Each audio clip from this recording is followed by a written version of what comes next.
welcome to your solo session. It has been a long time in the making. I am Most excited certainly. myself to finally witness this character in action. Um,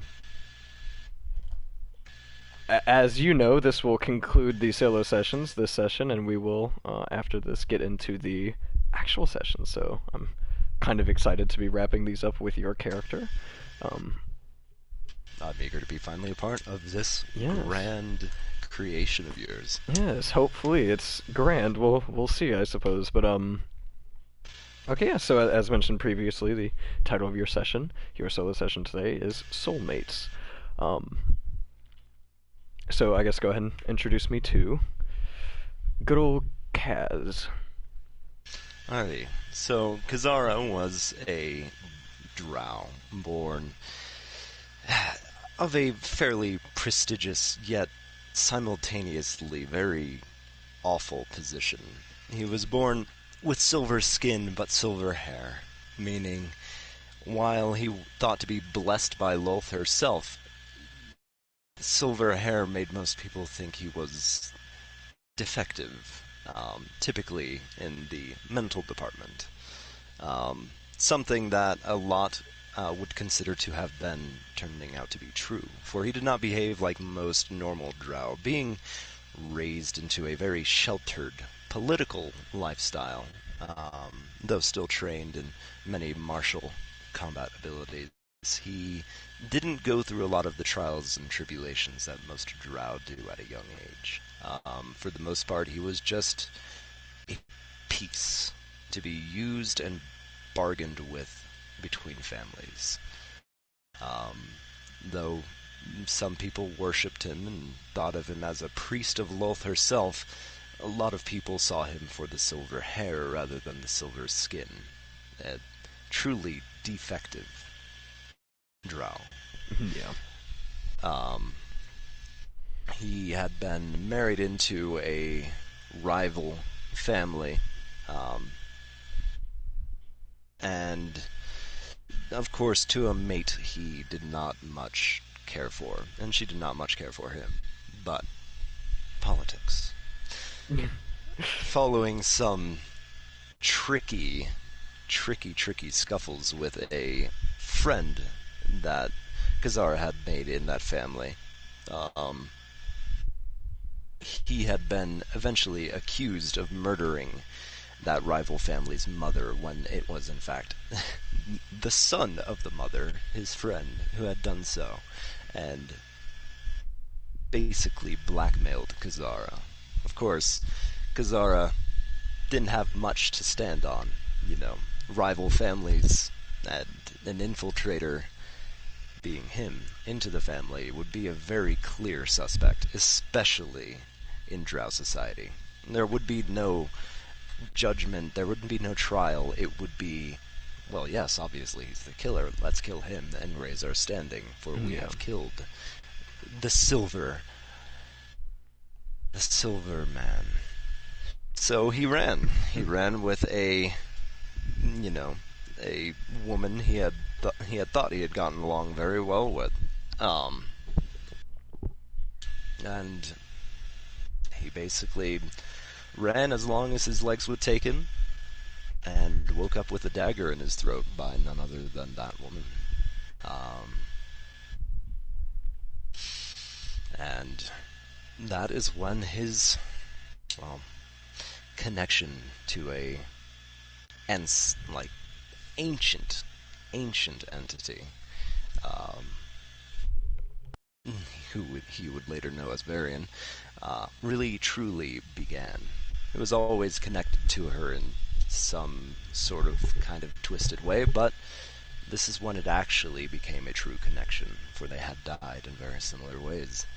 Um, Following that connection, what could have been months being dead in that cave passed, and he awoke blurry visioned and foggy minded, Yeah. um, with no real recollection of truly anything that is happening. He spent the next while, he doesn't even know how long it was, drifting in and out of consciousness between flashes of red and flashes of glints of steel. Before he eventually, as as most outlaws do, wound up in Blackbriar. Yeah, people without a place, basically. Yeah. Yeah. And he then spent 5 years collecting who he was, who he wanted to be, back into some semblance of a functioning man. Of course, with many of his drow tendencies and preferences still intact, though obviously he had never taken to many of those tendencies too readily. So he spent 5 years in Blackbriar basically being really just an odd job man. He did really anything that people asked for him as long as the payment was right. And eventually some of those requests, with him being a drow, turned a bit dangerous to both the target and him, which he was only too happy to take. And in that time of those 5 years, that Varian entity took over a couple of times, slaying innocents and eventually slaying perhaps a not-so-innocent, Yeah. which Kazara woke up in the middle of, realizing that this Varian's abilities could be used to his own benefit. He managed to bargain with this entity, who had been gradually gaining consciousness through these murders. He bargained with her, agreeing that they'll use her powers, his body, and both of their mind, to target the ones that needed targeting. In exchange, Varian requests that this be done most every night possible. So, Kazara spent a lot of time finding contacts of any sort to ensure that he has a constant flow of people he wants dead. A flow of information to know where they are, who they are, what they've done, and what needs being done. And as such, that is how he has found himself in the situation where he is now, being sought after by both the Slumlord and the leader of the Thieves Guild. Neither of which he completely trusts, being a drow after all. Oh yeah. But one is most certainly less ideal than the other. And oftentimes he finds himself targeting, in fact, Thieves Guild members, for they tend to not be the most savory of individuals. And he has made it his goal to root out that corruption and danger from the core. So while he works for the Thieves Guild leader now,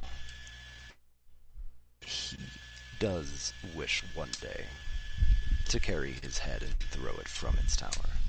Oh yeah. As do most people who have anything to do with the Thieves Guild. Basically, all of your connections have taught you that. Eddard Stone is not a man that is generally liked by hardly anybody except for the few people who you've come to know that know him well, such as like Lawrence, his right hand man. A few of the captains of the kind of the generals of the different sectors of Blackbriar. I'd say he's probably got a good number of like half of them that like and respect him, and then the other half just do their best to get what he has done, but they generally would betray him if the opportunity presented itself. However, he's a very unyielding man, so that opportunity is not present hardly ever. Excuse me. And however unyielding he is but a human. And if Kazara has learned anything from this time in spending this time in a very diverse community, humans are not typically the ones that are the most stalwart of individuals. even being a So, human, even he's an older human. So I mean, honestly, you could just outlast him. Like yeah. he's probably in his his 60s, mid to late, and his time's running out anyways. But and maybe that's what you've gathered to be part of his motives for doing what he's doing after the requisition. He has But definitely become power hungry. much like any common weed, if you do not cut out its roots at its core, it will not only, maybe eventually the plant itself will die of old age, but it will plant many seeds It's before it very true. goes. Oh Lord, yeah. Um, So, while outliving a human would be a trifle, not even a second thought for any drow, this drow in particular does not care much for waiting. So, yeah. So that's kind of what you're working up towards. Definitely is pulling that out. Root and stem. oh yeah, Yeah, and even you have perceived in the last couple of weeks, maybe even starting in the past couple of months, that his behavior as the leader of the Thieves Guild has become more erratic and slightly more violent. that's going senile. Something's going on. You can perceive that something is definitely going on with Eddard Stone. Alright. And perhaps that is even reflected in the eyes of his generals and other members of the Thieves Guild, but so far his rule is well, it's pretty set in stone. Lol. Nice pun. Yeah, thank you. um, most of his loyalties remain. Most of people's loyalties to him remain solid. So it hasn't started to affect that yet. But yeah, basically that you've got a lot of informants, and you're relatively short in comparative to your lifetime. But for a lot of what you can remember in the past 5 years, it's been in Blackbriar, and yeah, you've gotten to know a lot of people. And both the Thieves Guild and the slums, which operate as two separate entities within this city, kind of independently of each other. Although there are spies on both sides, which are paranoid of both of the entities, trying to figure out, Yeah. oh well, the slums are doing this, so there must be a major plan, or oh well, the Thieves Guild's doing this, so they're planning to overthrow us, stuff like that. The Thieves Guild reigns Blackbriar, but the slums kind of exist as a separate city within. And really, other than that, I guess it's your kids. You've got a bunch of kids that kind of work for you, as either they feed you intel from the Thieves Guild, in which they have been kind of sanctioned into, or I guess recruited into forcefully, to be urchins on the street. In return they get a payment of the money that they receive by begging, and the rest goes to the Thieves Guild, or they work for the slumlord, who sends them into the Thieves Guild as double agents, essentially. Yes. So there's that, and you've got a few that kind of work exclusively for you, although they are known more to the slumlord than they are to Stone. But you've definitely got your fair amount of influence in this city. Especially Alright. since you operate as one of the few members of the city who have kind of taken, I guess not law, because there really isn't law in this city, but taken, you and a few others that you know Justice. of, yeah, kind of take justice into their own hands and are attempting to kind of fight back the Thieves Guild for one reason or another. For Kazara, I would imagine it's mostly personal, as he needs an outlet for Varian so that he doesn't just start murdering everybody he comes across. But also for some of these kids who are probably, you've become quite close to in a shocking twist, I suppose. The main Yeah. one being Skiz. And seeing the cycle of violence and nonsense that the Drow society had given me, while I'm not exactly throwing away that lifestyle, no true Drow could, Yeah. I do see a flaw in it. It doesn't allow for as much happiness as one should be able to allow for. While Kazar is not exactly the happiest sort, seeing these kids with the smile on their face does ease the heart of this, well, killer. Yeah. Um, Which would definitely explain why you've gotten drawn particularly close to the one kid named Skiz, a younger half elf, Absolutely. because he is very energetic and quite, I mean, he's generally in a good mood. He enjoys what he does, and he kind of takes everything with a grain of salt, um, to a dangerous extent. Sometimes you think he doesn't understand the weight of the situations he finds himself in, but he definitely has a way of looking at the world that you probably value as someone who possesses an opposite view. But Absolutely. yeah, I think that's just about all we need to touch on. I will ask you for clarity because I forgot to ask you prior. In regards to the symbol, which you saw in the cave once you had been stabbed in the throat, and you reached out and grabbed it with what hand? I would say my left. Left hand. Okay, that's good. I just wanted to clarify that. Um, okay. Well, with that, I think we are ready to begin. Do you have anything else you want to say or ask? As for now, I believe I'm satisfied. Let us begin. Well, that's fantastic. Okay. I will begin by reading you this lead-in, um, which kind of reiterates those points, but definitely serves as a just kind of a good lead-in. So we find Kazara waking up quite mid to late afternoon. The sun appears to be setting already, so it's definitely later in the afternoon.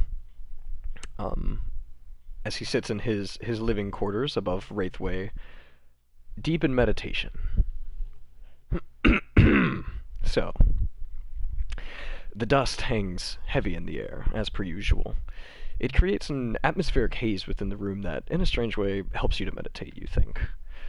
Well, maybe that's just an excuse so that you don't have to clean up. Or maybe it's not. Either way, you are meditating, so what does it matter? So what if you haven't been the best at maintaining a tidy living quarters? Surely you're not the only one in the city that has more pressing matters to attend to, like making sure that Skiz and all those other little shits stay safe. And I don't know, that Rhiannon has enough hands to spare at the owl. Yeah, more pressing matters. A clanging outside of your window almost breaks your meditation, but you manage to remain enticed by your thoughts. You've gotten used to little interruptions like this in the 5 years that you've been living in this dreadful city. Wow, 5 years. 5 years has never seemed so long to a being such as yourself who can live upwards of 600 years.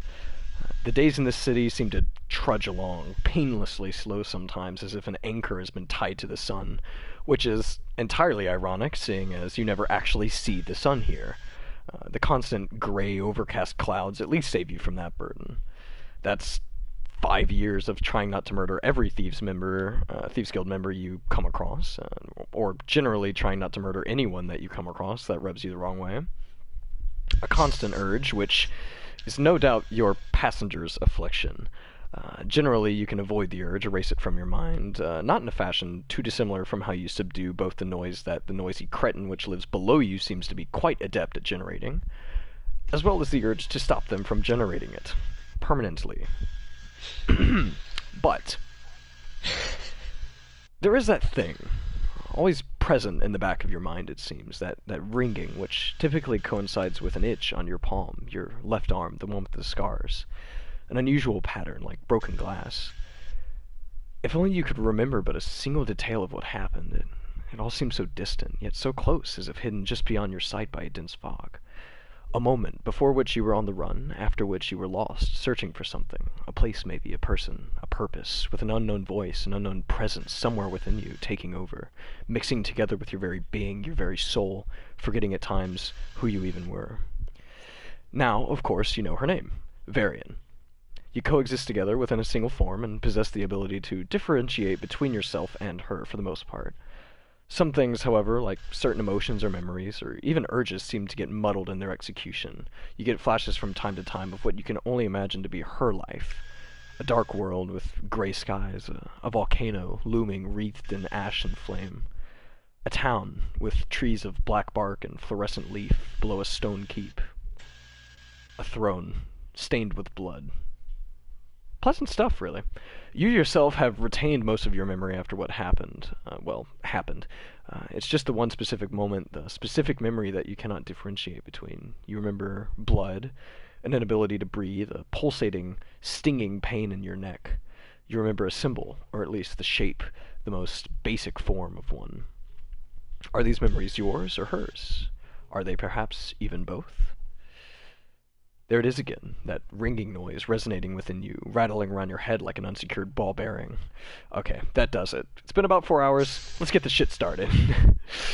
You throw open your eyes and are greeted by the lovely visage of your living quarters. It's a single room about 20 by 30, with various bits of furniture left by the previous occupants scattered about, who, as you might have discovered by talking to the property officiator, probably died in here. Oh well, it's Blackbriar, that's nothing new. You sit crisscrossed in an old wide armchair, which you have placed in front of the window. Also in front of the window is Varian, who is sort of like perched on the shelf-like window frame, seemingly observing the street below, even though you know that without looking yourself, she cannot see what you cannot see, so... without turning to look at you, she speaks. Finished, are we? Took you long enough. 4 hours, come on. I'll scratch the back of my head. Mm-hmm. Same as always. It's true. Seems like it's getting longer, though. Time. Blackbriar does have a way with time. It always seems to take a bit longer to do anything. Oh. Live a few more 100 years, darling. You'll get used to it. Here's hoping. What was that? Here's hoping. Yeah. Blackbriar. Every day seems to be a blessing in and of itself. And a curse. Well, let's get moving, shall we? Yes, I know you're hungry. I could use a bite, most certainly. Yeah, your stomach does growl. Something fierce, actually. Perhaps a bit more than a bite. Yes. And she just kind of, without actually disappearing, just kind of like vanishes from your perceptive vision. Yeah, you need to get a bit more smooth with that. It's always a bit disconcerting when you just... And I look around, like, behind me, and it's always a bit disconcerting when you just go. You don't hear anything, but you do feel kind of a laugh brewing, I suppose, which you know is not your own, but a simple joy. Yeah. Anyway, let's get moving. And I tightened the ponytail that I always wear. That I loosened the night before to meditate, but I retighten it and push the ponytail right before my shoulder once again. And get up and get myself prepared for the day. Okay. Yeah, so you kind of gather your things, your general things, like your cloak, I suppose, which, you, as a drow with such delicate skin, you don't really have to worry about the sunlight in this town, because you can't remember the last time it actually shone through the clouds. It hasn't. But it's always really. a bit uncomfortable. Yeah. No, definitely. It hasn't really since you came to the city about 5 years ago. So I imagine you get your cloak, probably have your hood up, any of your weapons, that kind of thing, stuff you don't want to find yourself without in Blackbriar. You gather your things and you walk towards the door. As you go for the knob, you notice something familiar. A note resting at the base of the door, having most likely been slid under while you were meditating.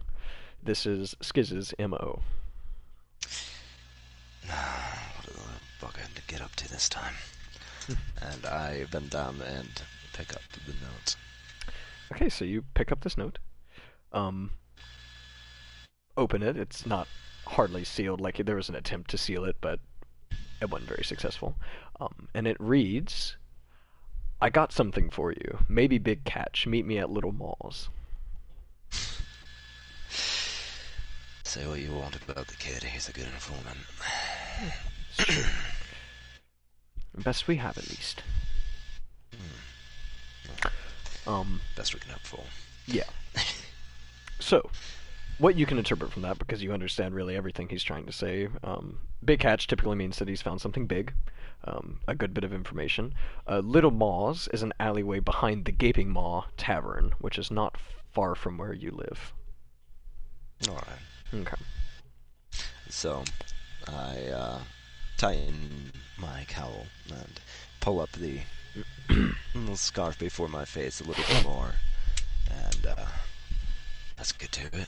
Mm-hmm. And I open the door, fully bracing for my eyes to immediately want to start killing themselves from just seeing any amount of sunlight peeking through.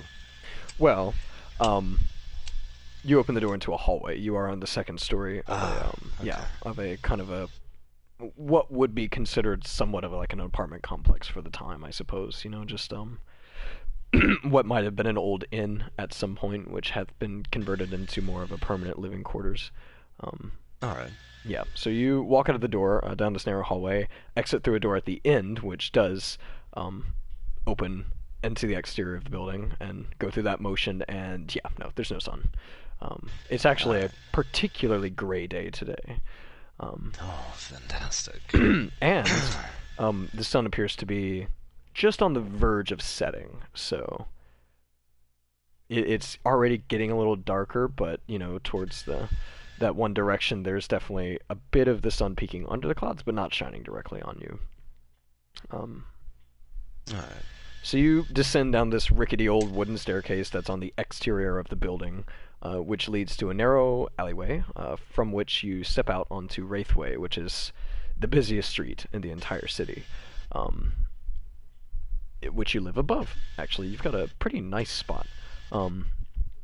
You are greeted by the familiar sounds of the city, merchants bartering from their shop doors, blacksmiths hammering away at stubborn chunks of recycled metal, a man scolding a young beggar, 2 Thieves Guild members just hassling an old woman, 2 more collecting money from the urchin children whom you know actually work for the guild, and despite appearances are better off than they seem.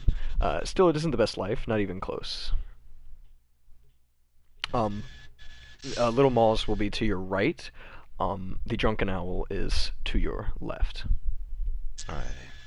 I'll walk down the mid-left, or the mid-right of the street. Okay. Mid-right, like kind of close to the buildings, or? No, further away from the buildings. You Okay. never know what could pop out from the buildings. Oh no, that's very true.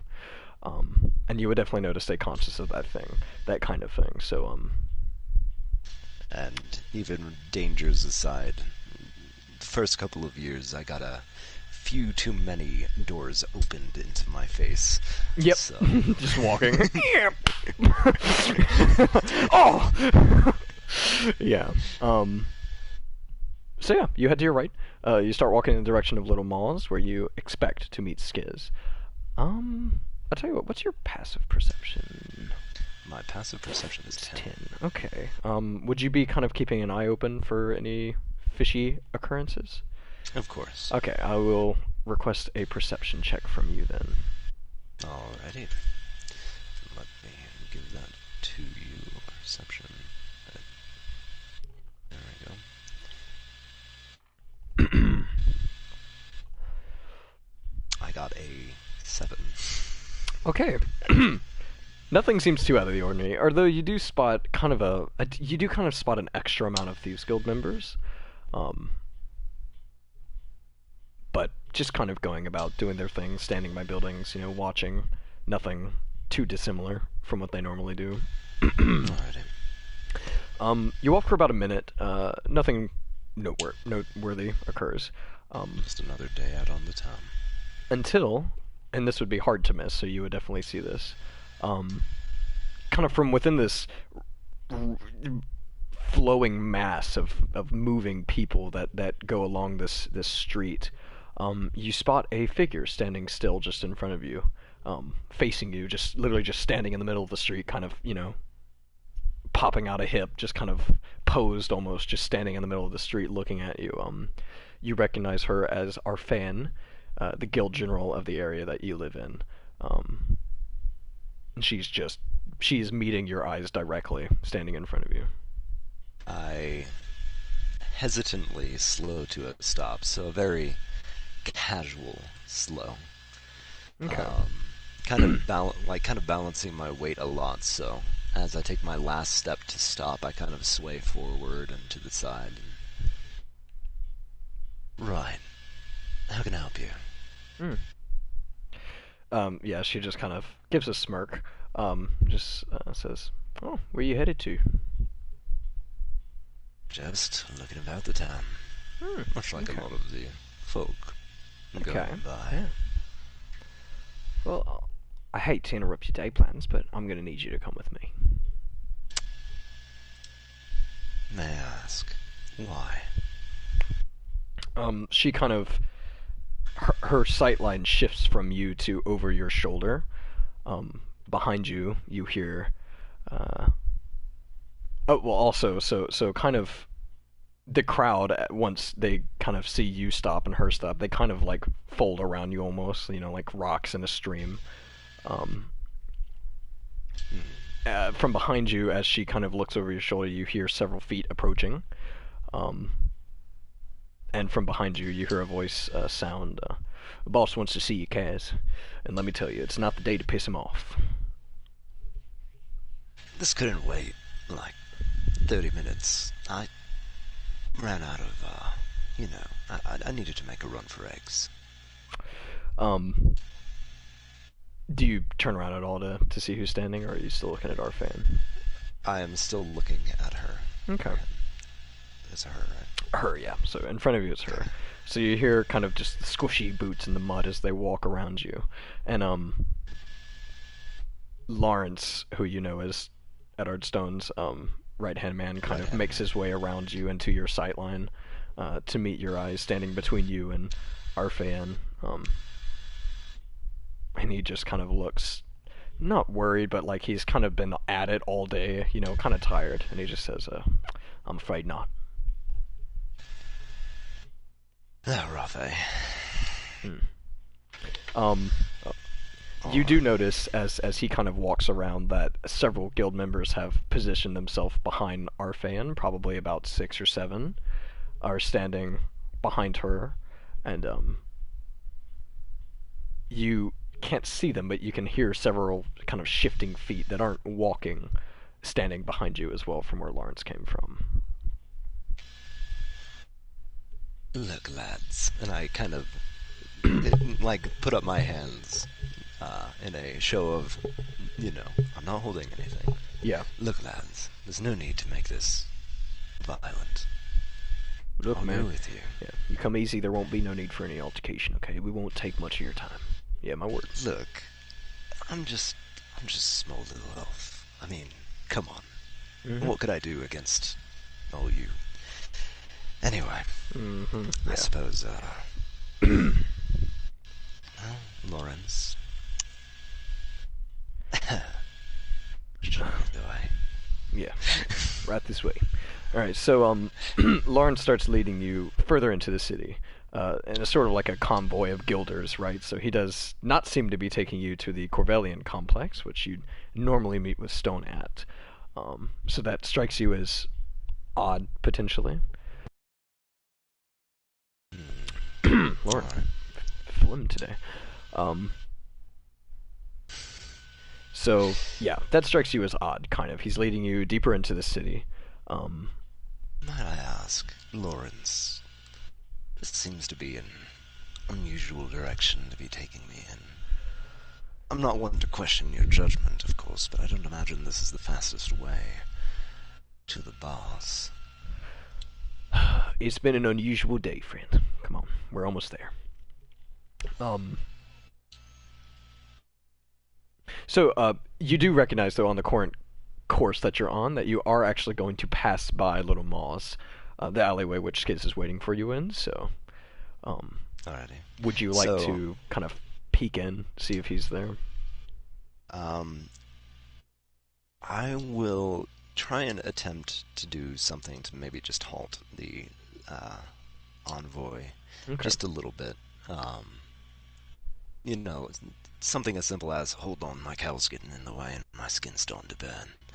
Something. Okay.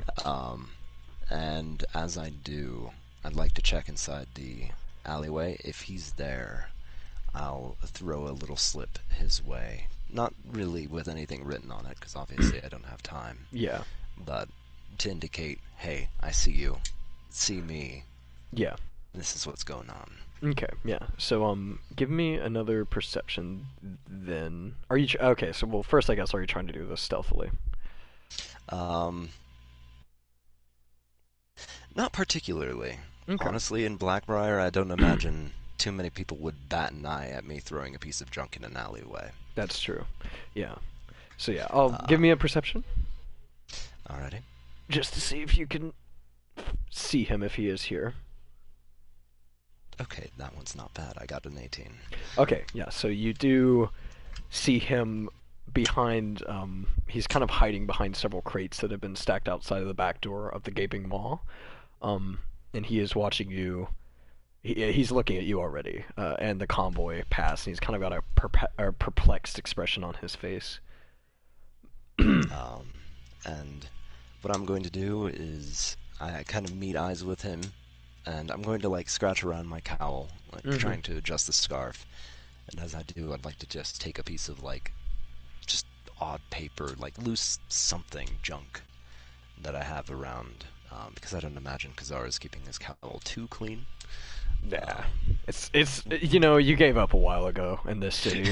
Like it's unless you have like, you know, whatever the not mending, the other one, prestidigitation. Like there's just no point in actually trying. Yeah. So like as I do, I'm going to like pull something out, and, like kind of look at it like, ooh, what's this kind of deal? Just to make it kind of do the opposite of stealthily throwing it in, really making it like, oh yikes, what is this? Yeah, and just doing an overhand like throw. Yeah. So you do that. You kind of chuck this thing into the alleyway, and Lawrence is like, "Are you finished?" Yeah, just about. All right. I don't understand how you humans can deal with the sun. It's actually quite nurturing if you stay in it long enough. Lawrence himself is actually quite tanned, so you're wondering maybe how he's maintaining that.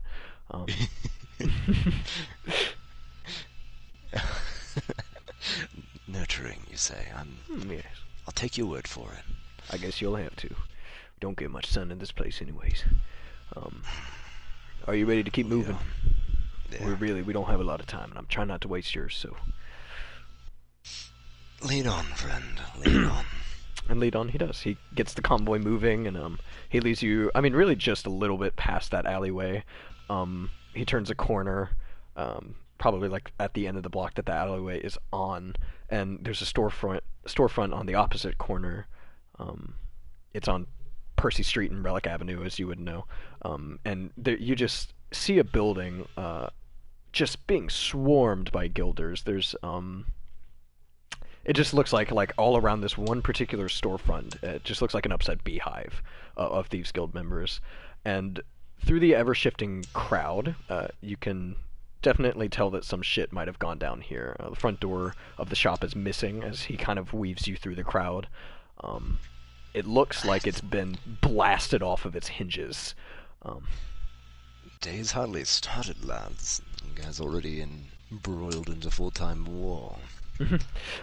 Lawrence kind of looks up at like the near setting sun, like, Well, you know what I mean. Yeah, right. Trying to decide if you want to kind of look at the storefront more. I guess either a perception or an investigation, if you would do that. Yeah.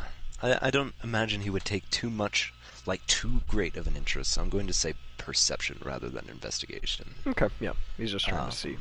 Because the store, I mean, there's multiple damages to it, this one storefront. I got a 13. Okay. So there is... You don't see the door anywhere. That's what's alarming, really. Like, it's not laying on the ground. It's not... The door is just The gone. door is gone. Around the door, it's a stone door frame, is charred as if it was like blasted with fire. Two windows that are adjacent to the door are both shattered. The glass lays both inside the buildings, but primarily in the mud street, as if it's been blasted outwards. Yeah, You that's basically it. Um, you weren't playing with any of that spark powder again, were you? I had nothing to do with this, I can assure you. Um, Come on, we have to go. Lawrence Right on. clears a path through this just the writhing mass of guilders, and he ushers you into the building. Which, once inside, you can confirm that something serious went down in here. Anything that was located anywhere in this room has been, if not eviscerated, it has been blasted to the edges and the corners of the room. Several utensils sticking out of walls, like forks and knives and spoons, just peppered all over everywhere. Picture frames. The only thing that is where it must have been originally is a bookcase, which is clearly bolted to the wall, acting as a hidden door. As you enter the room, a guilder exits through it carrying a bag of.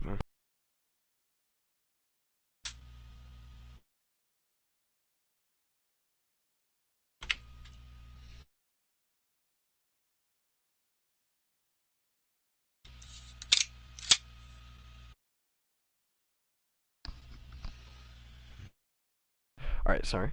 No worries. Yeah, so like a guilder exits through this bookcase. You kind of walk in. There's the only thing in the room still standing or not charred or burnt or blasted is this bookcase, which as you enter, kind of like creaks open, um, and a guild member comes out of it. Um, let's see. I'll most certainly make a mental note of what's gone down here because this could be something troublesome. Yeah. So, yeah, this guilder exits with a bag full of something. It looks like just like rubble of some sort, maybe. He's kind of just lugging this bag around. Lawrence waits for him to pass and then heads through the frame himself, beckoning you to follow him. And just for the record, you had no idea that this was here. This building was some sort of front for the Thieves Guild, obviously.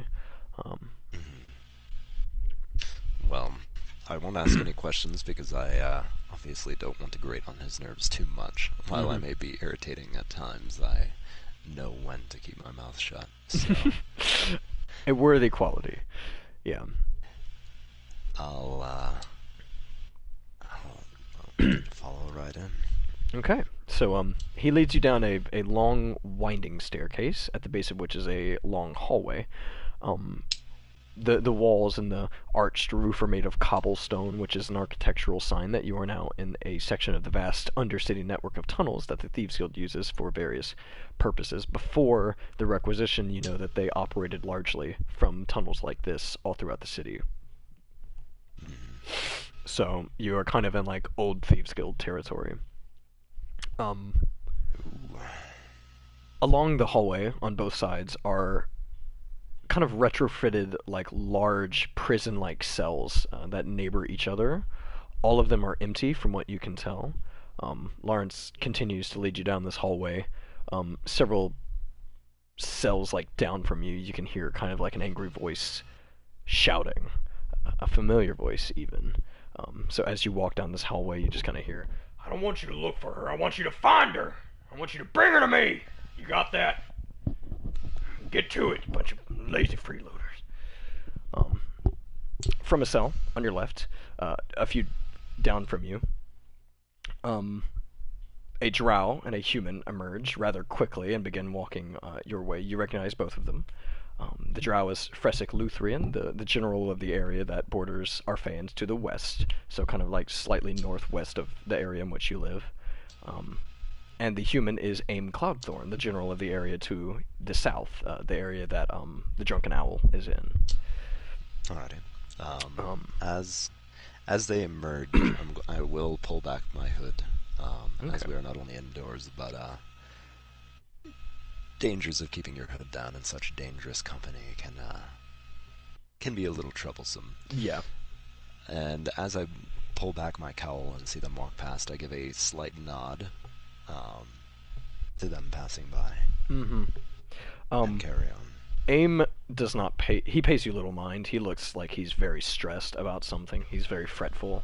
Fresic, that drow, however, definitely flashes you a nasty glare as he passes you. Never were too keen on each other, were we? I mumble under my breath. Yeah, he just grimaces and he passes you. You know he's definitely more of a unsettling individual. He's definitely a drow in a position of power in a non-drow world, so he's quite ruthless from what you've gathered. Not exactly domesticated. Yeah. So yeah, Lawrence kind of stands back as you guys approach the cell that they exited from, and he motions for you to move forwards towards the cell. And I do so. Mm-hmm. You turn the corner to see a man stood with his back to you, hands on his hips, glaring at the back wall of the cell where two shackles dangle freely, occasionally clinking against the wet stone. In quick succession, you recognize his armor, and then his frame, and then his stance. Without even turning around, he just, kind of speaking to you at the wall, just, Kazara, just the man I wanted to see. Ed Stone turns around to face you, his rugged, aged human face exhibiting an expression far from excited. He does not, in fact, want to see you. And I give a very wry smile and say, "Hey, man, new enemy, or messed up something for old friends?" Well, you see, Kazara, I have a thorn in my side. A regular problem, if you will. A problem which, as of last night, has grown from a minor inconvenience into such a massive pain in my ass that, much to my dismay, I require outside help. Your help, specifically.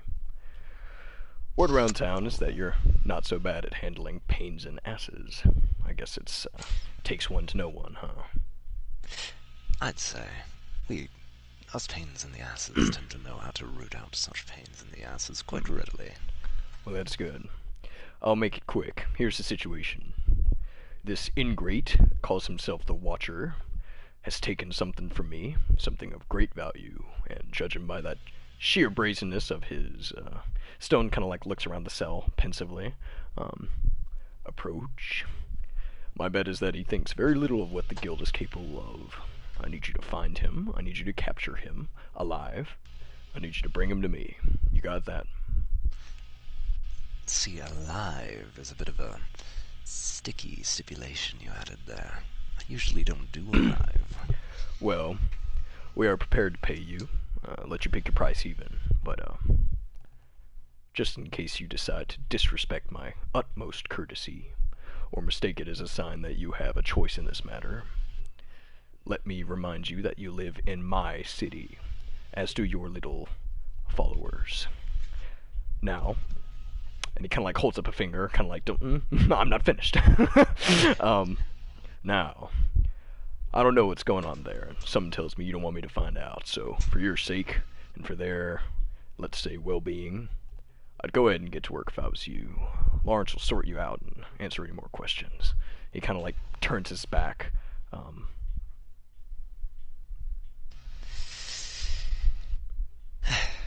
It was a pleasure talking to you. I'll make sure the job gets done. Very well.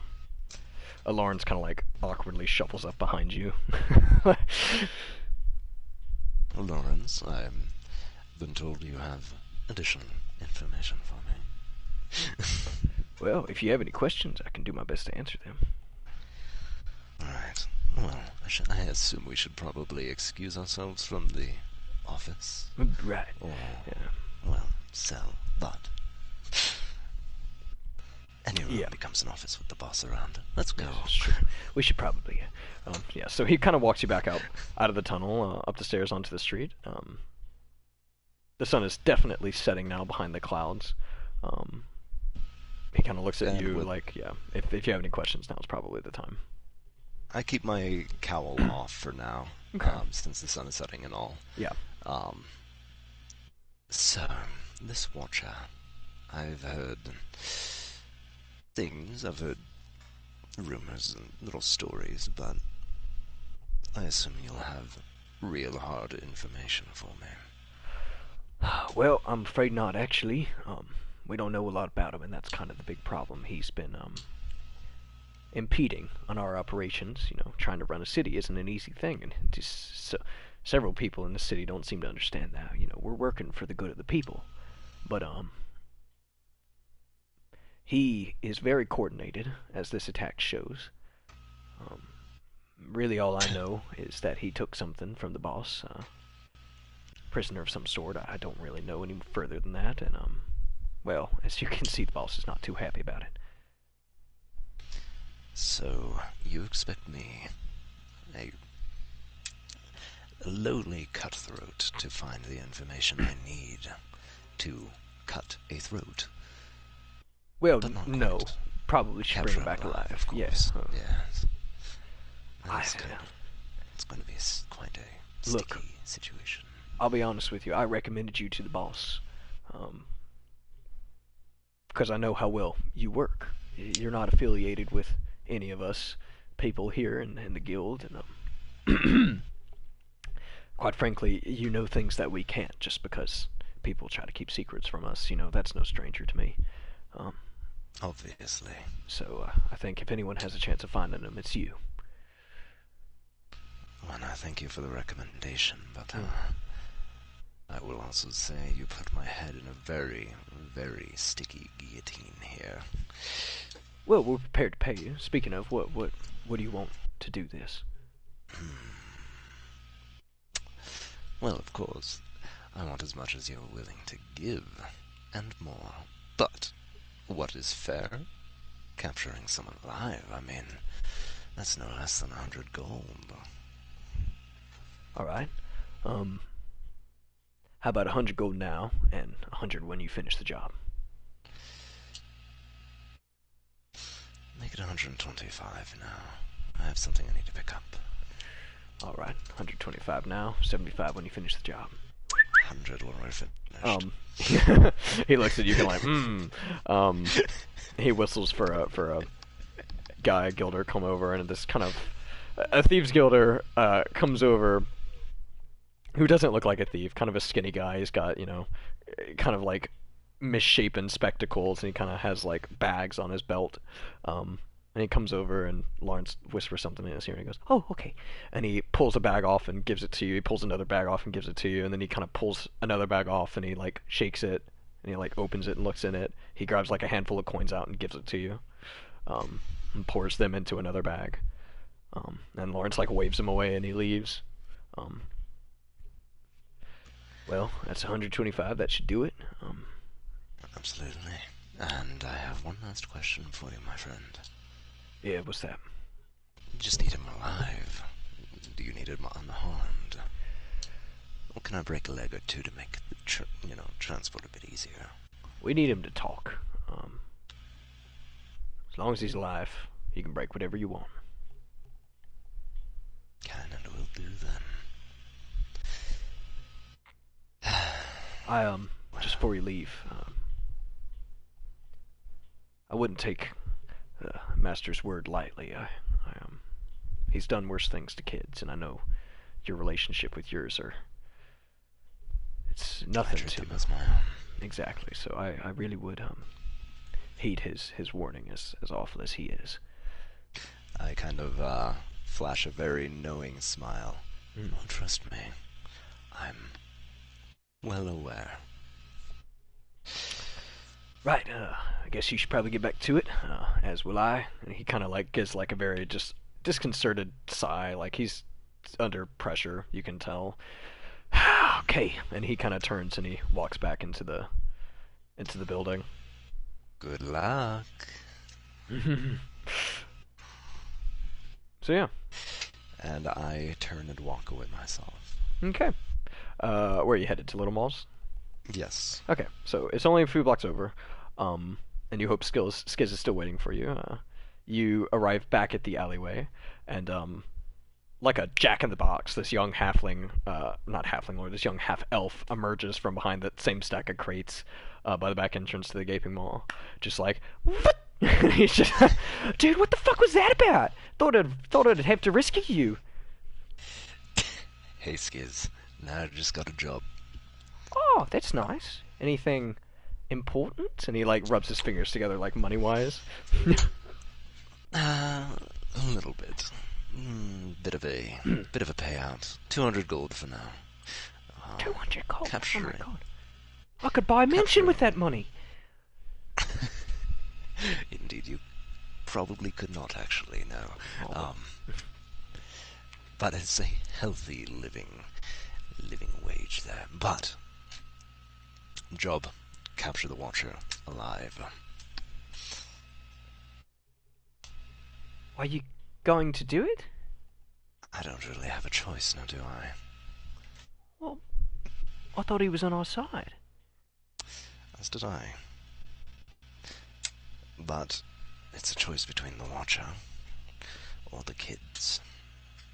Kids like me? Kids like you. Well, I can handle myself. You don't have to worry about that. No, you can't. Now. Oh, okay. Anyway. Need information from you. Yeah, What did you bring me out here no. for? So, guess who suddenly reappeared today? Who's that?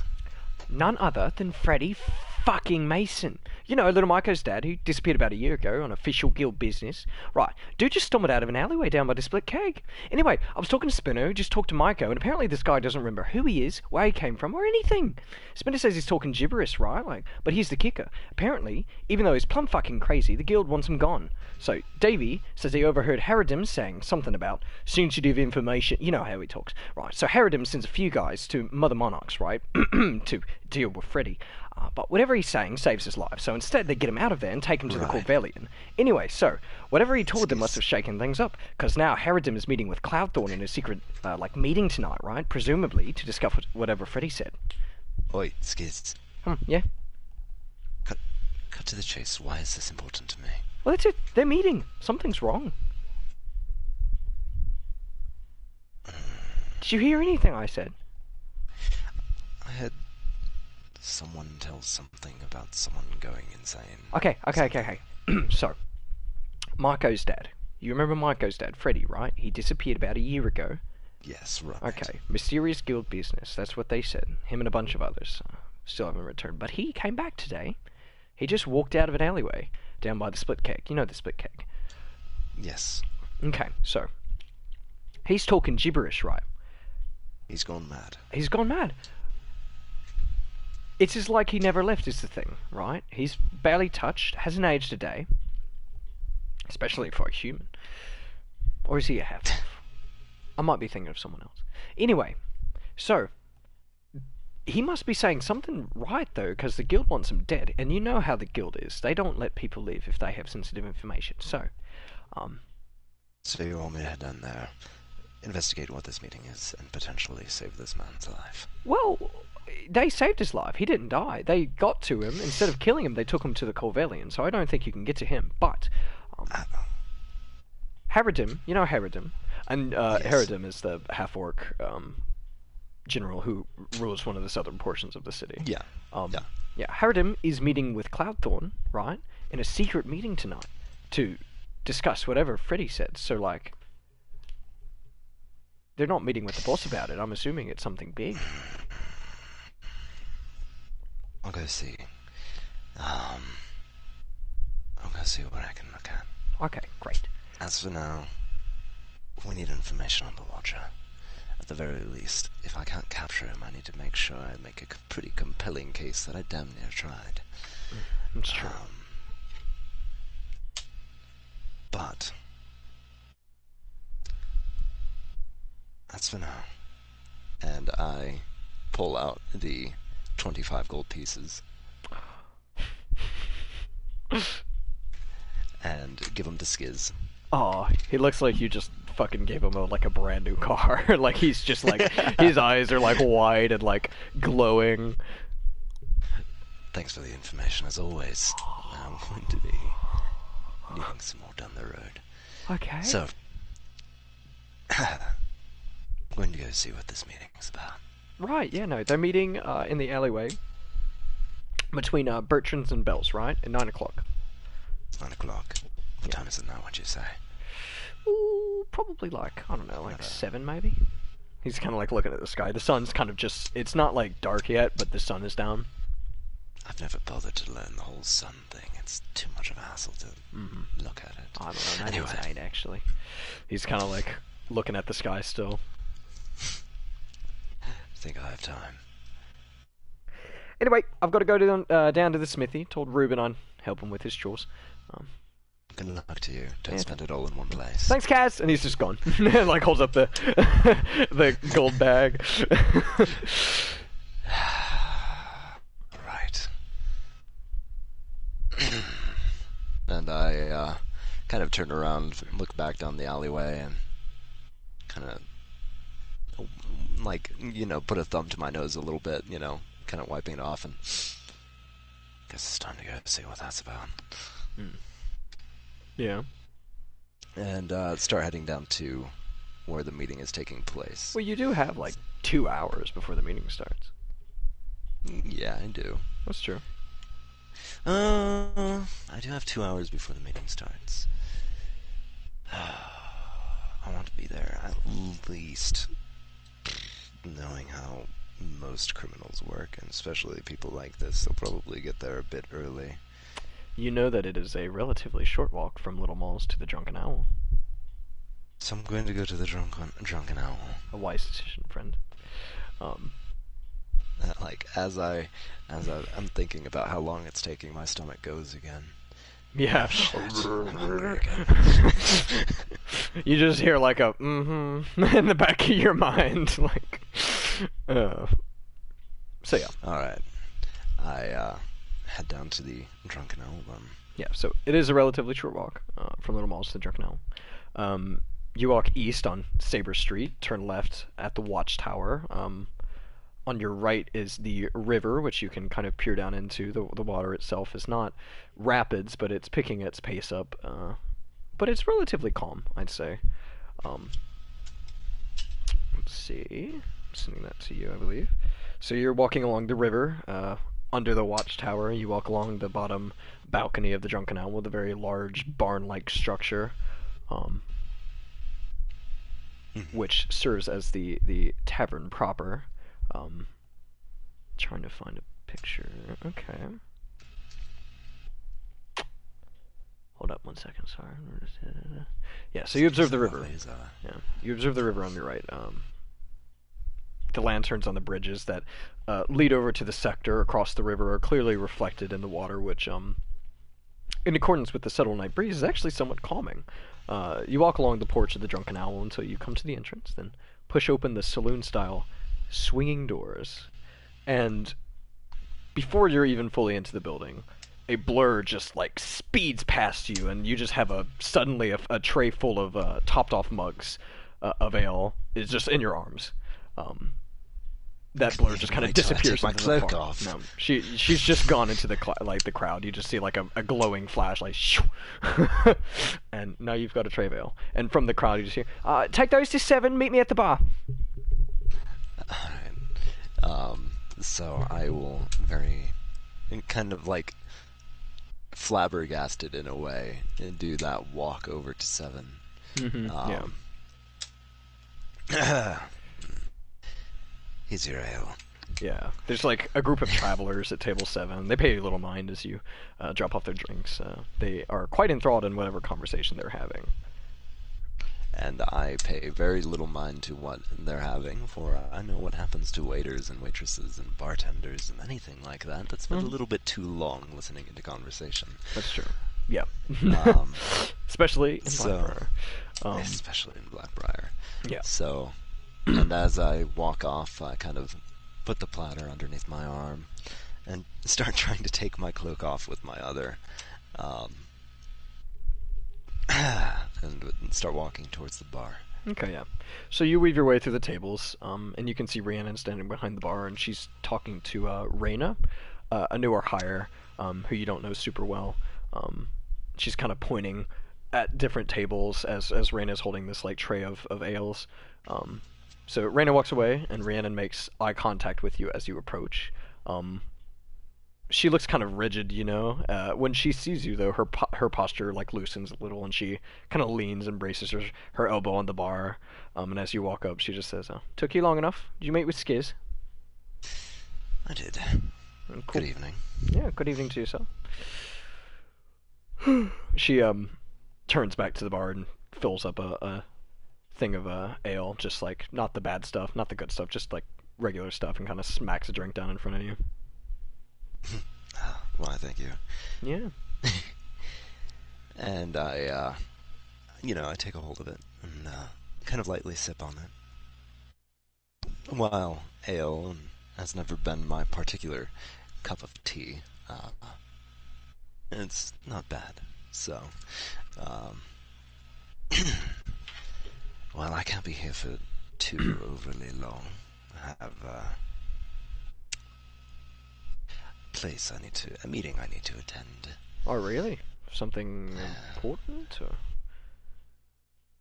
Yes and no. Okay. Just Not let me know if you really need sure anything, yet. I guess. Nah, it's fine. Okay.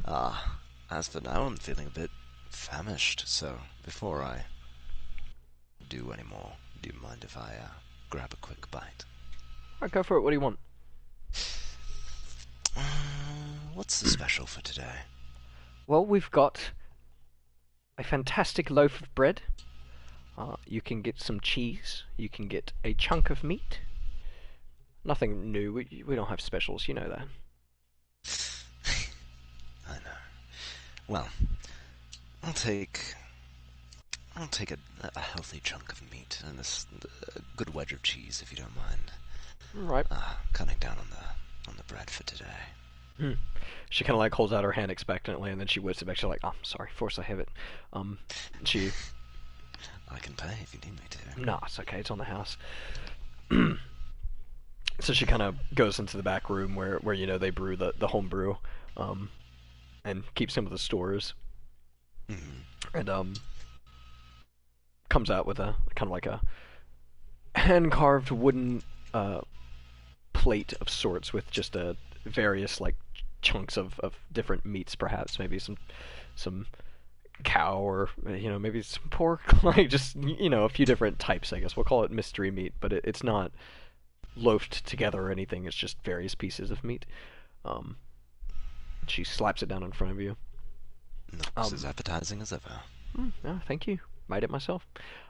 At this point, you feel a set of eyes glaring on you, which you know as the owl of which this bar is named, who typically lives in the rafters, and you know that it's kind of a house rule in the Drunken Owl. If the owl manages to steal your food, you have to buy everybody at the bar a drink. So you get that food, and you instinctively are like, "All right, where is that fucking thing?" So I throw around as many quick glances as I can, but like before I even start looking around, I kind of do the good old half-drunken like trying to cowl my body over the platter. Yeah. And you hear a fluffing of feathers above you in the rafters. That's what's after mine, isn't he? Well, probably. I kind of look around, but no, I can, for the most part, hear where he's coming from if he starts coming. Yeah. So you think you hear that ruffle of feathers, and you think you've probably dissuaded him by hunching over your food like that.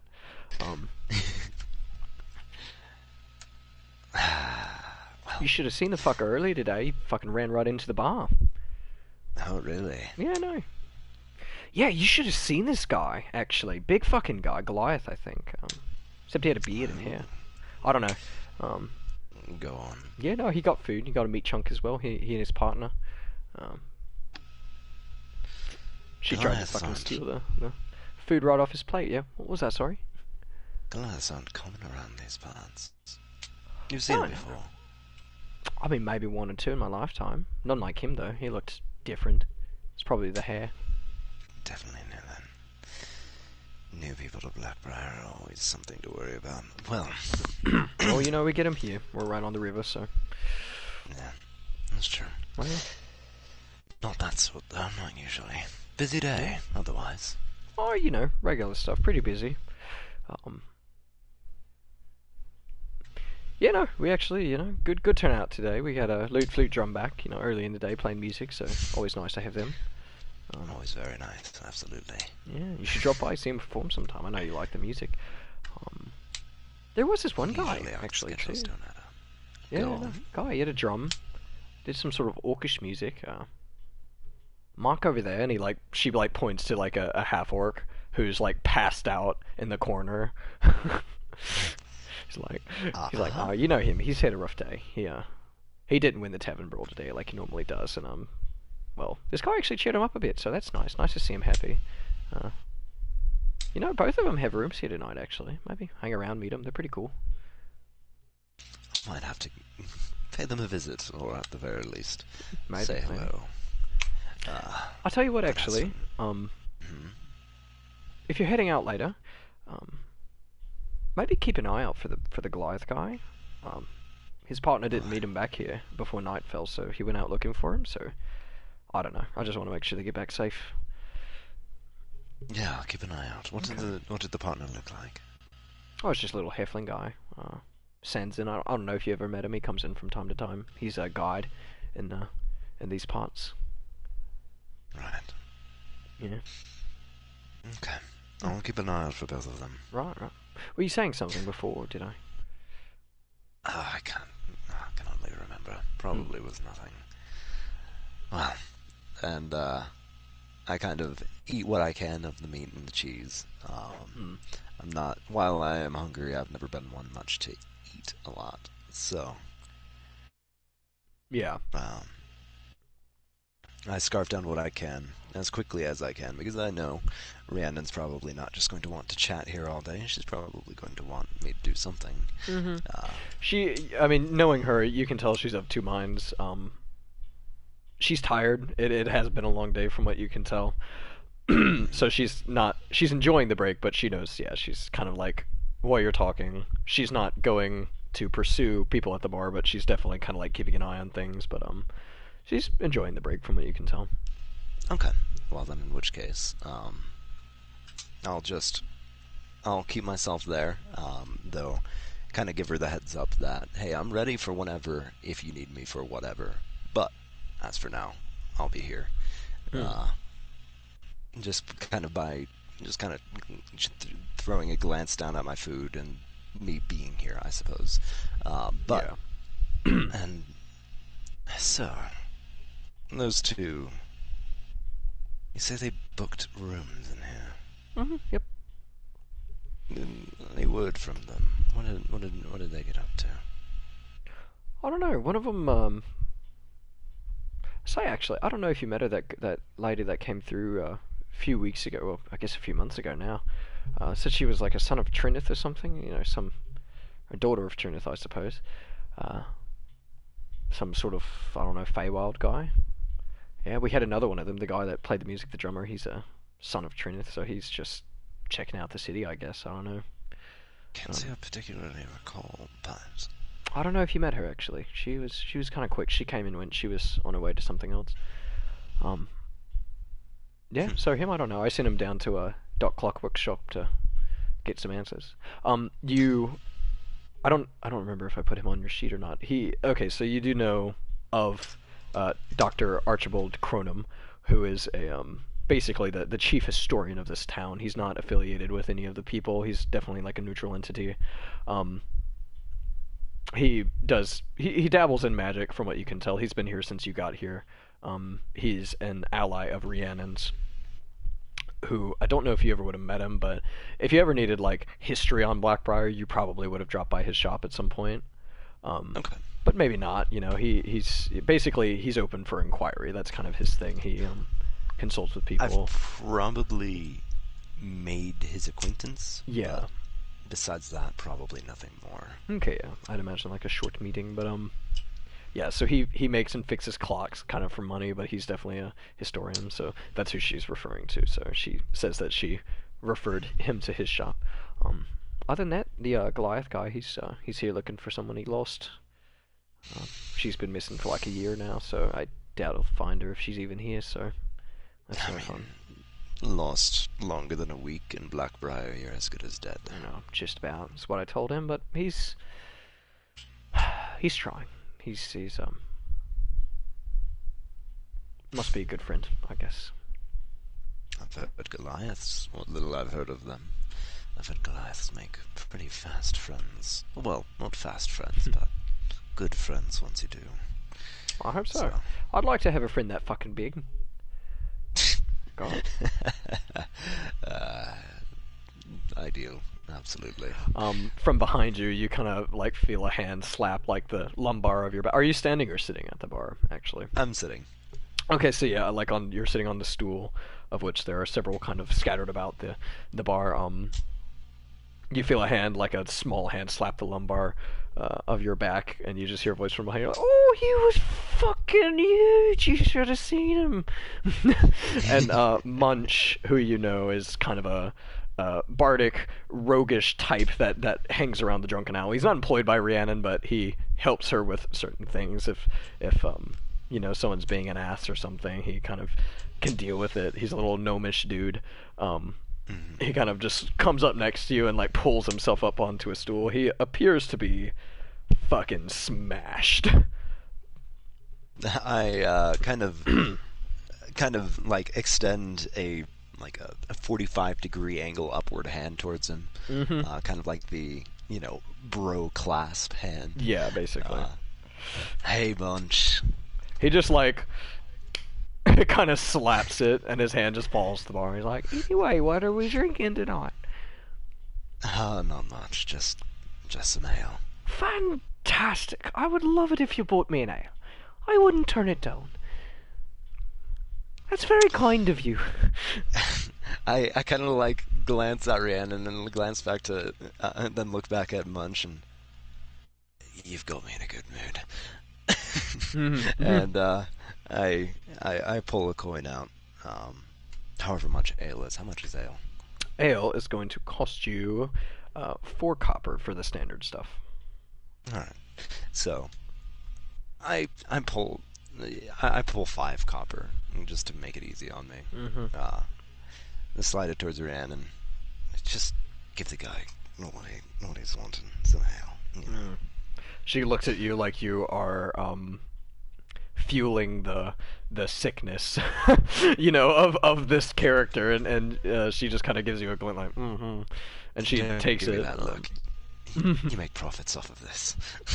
It's true. I won't turn that down. And she kind of slides him a smaller mug of ale, and she just looks at him, and he's like, "Oh!" And he reaches out for it, and she's like, "I bestow this upon you, hoping that it will be your last. Okay?" Oh, Responsible. She gives him the ale, and he just like, "Thank you very much, lass." And he like takes it, and he like almost falls off the stool backwards, downing it. I kind of like throw out a hand to catch the little gnome. You think maybe if you didn't, he would have actually fallen. Like he falls on her hand, and he's like, "Oh, thank you, lad." He just downs it and slams it back down. So like I'm leaning on the bar right now, like my hand is like fingering my cheek, that classic, and like one hand on my hip and looking at him like shaking my head. Yeah. He's for such a little man, he can hold quite a lot of drink. He's had a lot of time to practice, isn't that right? She just looks at Munch like, ugh. And he's just like got his eyes closed, and he's like, perhaps, I guess it's not daydreaming if it's nighttime, which it certainly is by now. He's just kind of in his own world, just like, "Oh, I wrote a song, I want you to hear it." And he like pulls a flute from behind his back. No. He holds it up to his mouth. Play while you're drunk. No. And just like, like no sound comes out. I palm the flute down. Hey, I heard you play while you're drunk. Please, I want to be able to hear I'm not drunk, I'll have you know. You're right, you're absolutely wasted. That's true.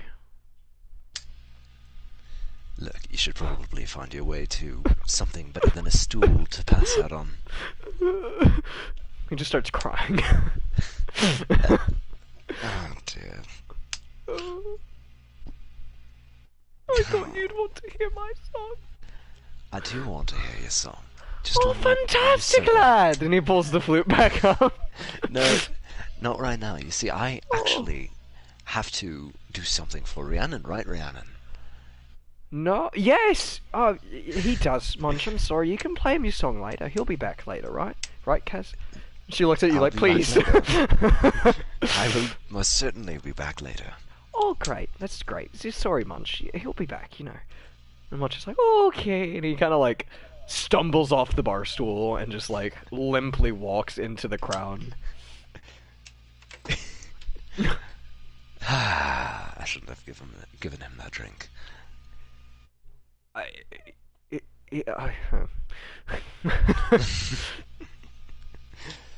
Well, do you need me to do anything real quick? She like looks around the bar, and it does look like that. There's less people in here than there were when you entered. People are kind of filing out. It's probably 8:30, maybe at the latest. And yeah, I mean, just like the general crowd of people who work jobs in this city. You don't see many Thieves Guilders in here ever. Generally, it is known as a place to get away from that, and the Thieves Guild knows it, for the most part. And they try to respect it. It is one of their main sources of income, this place, because it makes a pretty penny.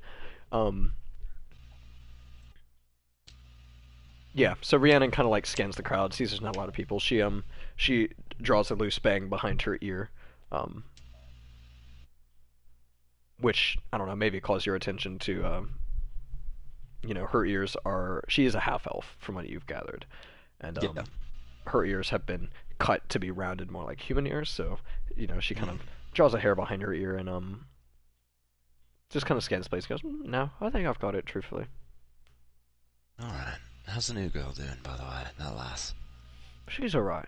She had a rough upbringing, so I'm trying to take it easy on her, but she's got a good work ethic, so I think she'll make it. Alright. I think That's good to hear. I think she has eyes for Kelly, to be honest with you. Really? Yeah, no. And he Calamur is a male half-elf who has been working here for the better part of like 2 years, maybe. Younger, kind of in his teens. You think late teens.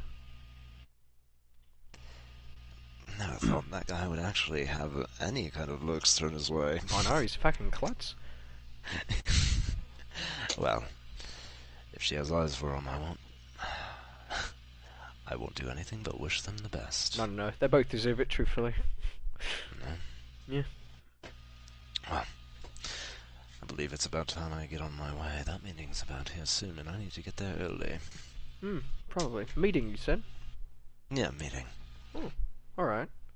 You hear like a knock on the back door where like the brewery is. And she kind of like, right. Anyway, I'll see you later probably, so just drop by afterwards if you want to, or do whatever. I'll be here. Good luck. And she kind of like gives you like a two-finger salute, and kind of walks back and opens the door. You don't see anybody by the door, but she just kind of steps into that back room. Yeah. Well, I do suppose I should be on my way then. I'm gonna slap my thigh and put my cowl back on. Fantastic. My cloak, not my cowl. Yeah. And I know she doesn't like me paying for the food, but then I kind of put a couple coins behind the bar. No. You put them down and see that, are you putting them, like, behind the bar? Yeah. Okay, yeah, so you slap them down next to one of her hand crossbows, which, usually she doesn't keep out on the bar, so... Yeah. I guess, maybe, I don't know, maybe give me... What do you think that'd be, like an insight? I'd say insight. Okay, give me an insight. Alrighty.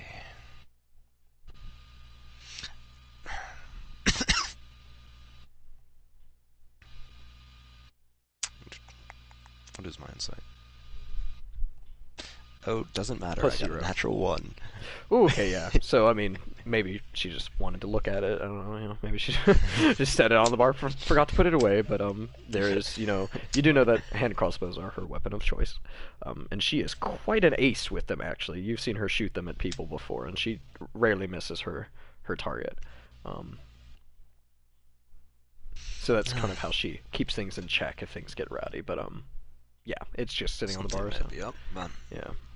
nothing worth looking into. Okay. So yeah. Natural one, fucking hell. Good job. Yeah. So you kind of weave your way Alright. through the thinning crowd. Mhm.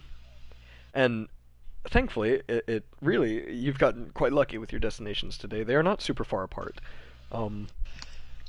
The alleyway between Bertrand's and Bell's it's actually an alleyway which is very close to being adjacent to your apartment. So that's kind of your home territory, actually. You know that over that alleyway there are a lot of vantage points.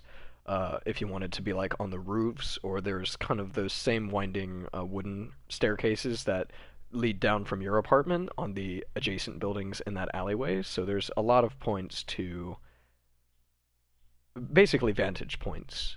So Okay, so in the alleyway itself, is there anything kind of obstructing any paths? there's a few crates from certain buildings. Bertrand's is a textile and clothing store. And Bell's is the adjacent mending store for that, basically. So like you would go to Bell's to get tailored, and you'd go to Bertrand's to get the clothes. So there's kind of crates, bags and sacks of like cut and spare fabrics and stuff that they can't use. Is the alleyway lit, or is it dark? It's quite dark, actually. And Okay. as you walk So- through the alleyway, there's an important detail, actually. You notice that the clouds have thinned a little bit, and every now and then the moon kind of peeks from the clouds, casting a contrasting light, actually causing shadows at night, which is interesting. It is a very full, bright moon tonight. Okay. Yeah. So, I'm going to head into the alleyway, and I'm going to try and find two crates that are... Like, are there two crates in there that are medium-sized? Like... Yeah, I suppose. Like, what would you be trying to do? I suppose, like hiding Well, behind them, in them.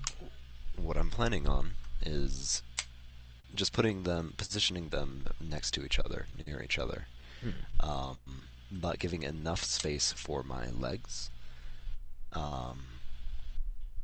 So not enough space for someone to think of that as a comfortable sitting position, but enough space for me to be standing there, maybe leaning on one of the crates or the wall. And I'm going to be using that and going to use my blend into darkness ability. Okay. So that way I have a position that's nearby where the meeting is going down, close enough to where I can hear any kind of utterances, Okay. but also in a position that I don't get accidentally walked into. Yeah. Okay, so let me kind of describe to you this alleyway. It is quite a long alleyway.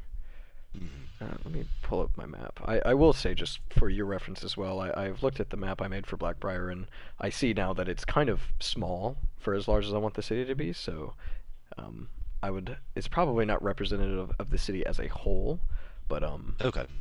it's kind of more of a generalization. The area in which a lot of this is occurring, I'd say, is probably correct as far as distance and stuff, but basically this alleyway that you're in right now is a very long alleyway. And if you imagine like the pi symbol, like the two posts and then the tabletop, that's kind of how this system of alleyways is set up. You are on the kind of near the end of the tabletop, is between Bertrand's and Bell's. Which pi symbol? What do you mean? So yeah, like the pi symbol, it's kind of like a top, and then well, just imagine a table, I guess. So there's like a top and then two legs.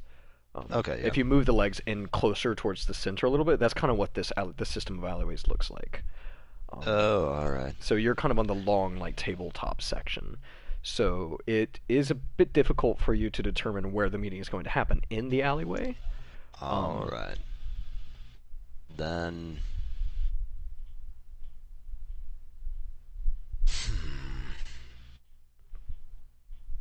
All right. Yeah. Then I'm going to try and take to a roof if possible. Oh, very possible. Yeah, there's every other building, if not every building, there's kind of rickety wooden staircases that kind of line the walls of this alleyway, heading up to the buildings, which are about 3 stories tall. So just about anywhere on any of the buildings, you can get up to a roof. Then I'll move carefully to a vantage point to where I can see most of the alleyway, so I can see if anyone enters, Okay. and try to be in a position where I could like hear if someone enters from a blind spot. Okay. But Tell you what, let me try and send you the screenshot because this might help a little bit.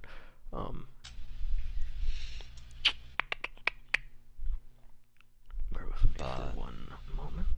Yeah. So I'm there's going to pull up my cowl, by the way. Okay, yeah, good idea. And kind of try and blend in, I imagine, with the darkness. It's this there are lanterns on the streets, but not in the actual alleyways, so this is definitely a good alleyway to be meeting. For the reason which you just discovered, which is there's a lot of places to meet in it. It's not a place where it's like, okay, well, they're meeting there. It's like, well, they could be meeting at the end, or in the middle, or anywhere, you know. So really, if it's a short meeting, assuming it will be, there's no way to properly. Oh, did you get the battle map of the Drunken Owl? Yeah, I did. Okay, just double checking. It says it didn't send for me. Okay. So let me. Oh, I didn't get the whole alleyway. That's basically the whole alleyway. Send you this picture. So, you would probably be on that gold building in that picture. Just because it's in the middle, that long alleyway is where you are. It's kind of a courtyard with a dilapidated fountain in the middle of it to your right. That building in the kind of on the eastern side of that photo is your apartment, as where your house is. Just for reference for you. That green building? No, on the opposite of that, so like the gold building, if you go across the alleyway to that long building, and then go down those row of buildings, the one with the dots on it, the one on the right side of the picture that's kind of cut off, that's actually where your living quarters is. Alrighty, so this is like home territory. Yeah, this is the same alleyway you exited onto Wraithway from. That gray is Wraithway. Fantastic. So you're right here close, but yeah. So they're meeting in that long alleyway. That's kind of the entrance is there on the northern side of that. So you imagine that's where they'll be meeting, because that building to the north west of the excuse me, the gold building there is Bertrand's, and then the one to its northeast is Bell's. Okay. But yeah, this is the alleyway. So yeah, so that's kind of where I imagine you'd be. All right. Yeah, that works for me. Yeah. I'm going to be.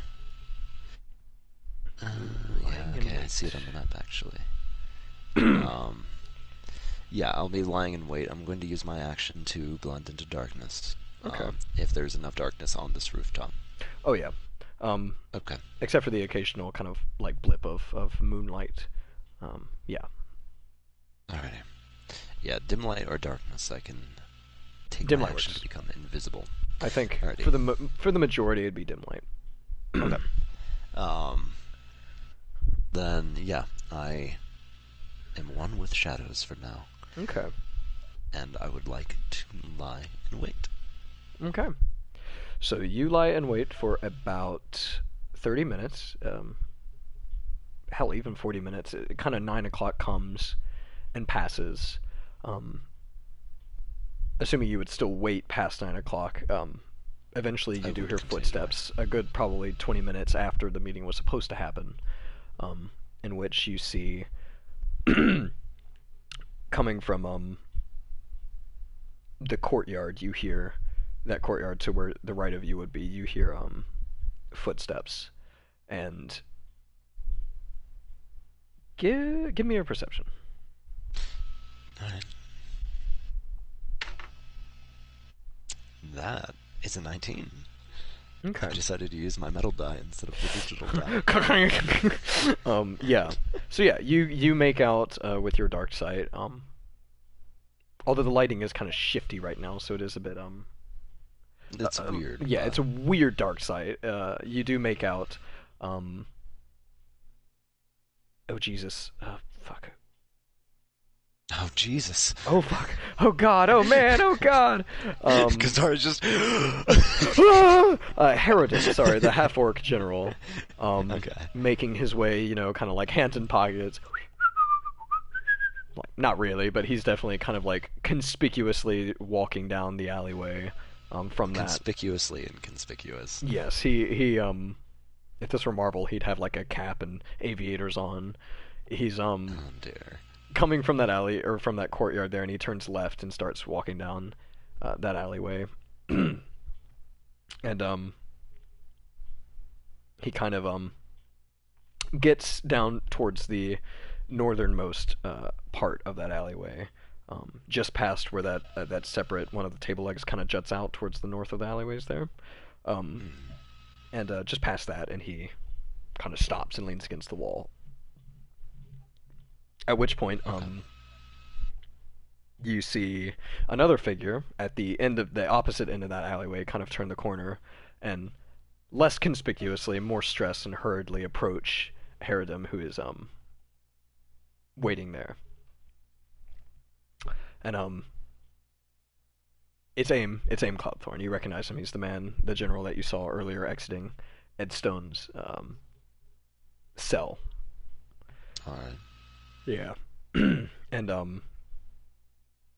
he kind of like approaches him, and he's way less conspicuous. You can tell he's probably worried by something, by kind of his erratic walking and approach to Herodin, who kind of like kicks himself off the wall and approaches. And from what you can tell, you can't quite hear what they're saying from here, because they're definitely keeping it low into a whisper.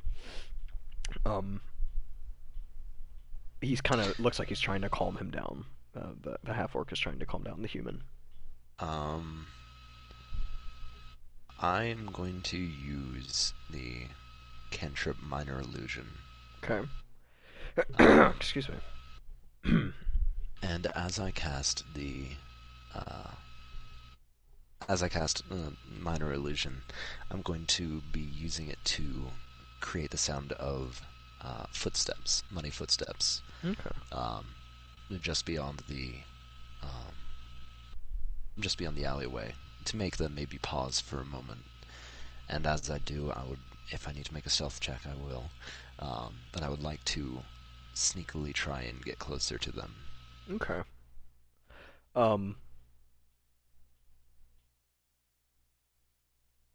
Yeah, so where is the sound coming from? Coming from the nearest entrance to whatever alleyway they are in, to make it to where they would be disconcerted by. So they're meeting kind of once Aim approached and entered the meeting, it kind of shifted more towards the street northwest of Wraithway, so that main street there on the north end of this alleyway, yeah. So I imagine you'd probably do footsteps from that street. In which case, you see both of them kind of flash an eye over at the street and kind of shuffle in a little closer, yeah. So they're meeting more at the mouth of that first kind of jutting off alleyway by your building. So you said you wanted to do what now, a stealth to kind of get a little closer? To try and get closer to be able to hear them. Okay, give me a stealth. Okay. Check. Where's my skills? There we go. +6. +6, thank you. You're welcome. Alright, that would be an 18. Okay, yeah. So you pretty skillfully maneuver, especially since they're distracted by the sound. You kind of maneuver yourself over to the corner of that gold building, in which you can very faintly, hopefully with a high enough perception, hear what they're saying. So I suppose give me that. I've been doing very, very mixed bag with perceptions Y- lately. yeah, well, so hopefully you don't. Metal die, come in clutch. Yeah, that one got you good, so. 18! 18, okay, so yeah, you do manage to kind of make out a few words. They are definitely kind of close to each other, and they're very like, kind of like very frantically. But Aim every now and then he kind of lets loose. He's very not emotional, but slightly panicked. So every now and then he kind of forgets to whisper, and he'll like just say something. Um, Most of what he is saying is like, but it can't be true, and then like Herodem kind of like pulls him in closer. Is like, whisper, friend, whisper.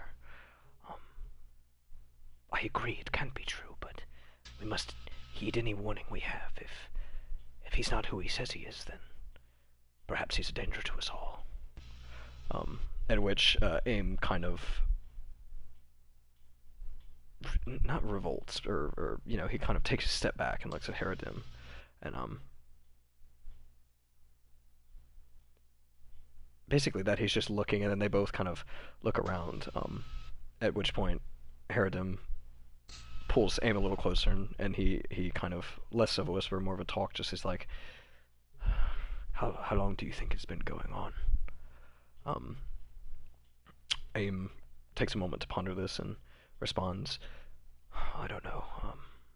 I know you've felt it too. It's been a few months, I suppose, since he's changed. Whatever he's up to, it can't be good for any of us. What do you suppose we should do? Hold on, let me roll something real quick. Go right ahead. Oh, this is risky. I'm gonna roll one of my shitty fucking die. Okay. So you hear something while they're talking to each other. On the building opposite, basically, so you're to like the southwest side of this alleyway. Yeah. Across the alleyway from you on the northeast side, and a building to the northeast, or to the north, I suppose, you hear a shuffling of sorts, kind of like a foot slipping, I suppose. I immediately shift my gaze to that direction. Okay. You don't see anything, but you notice that Aim and Herodem also heard it too. They both kind of shoot their head up to the roof of the alleyway.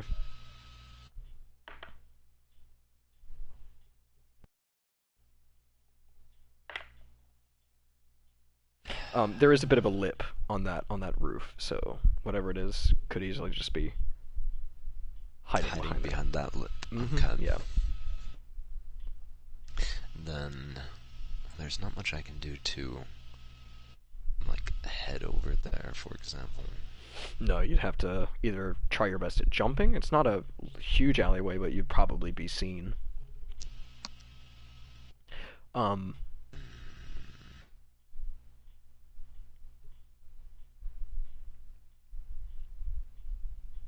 So several moments pass. And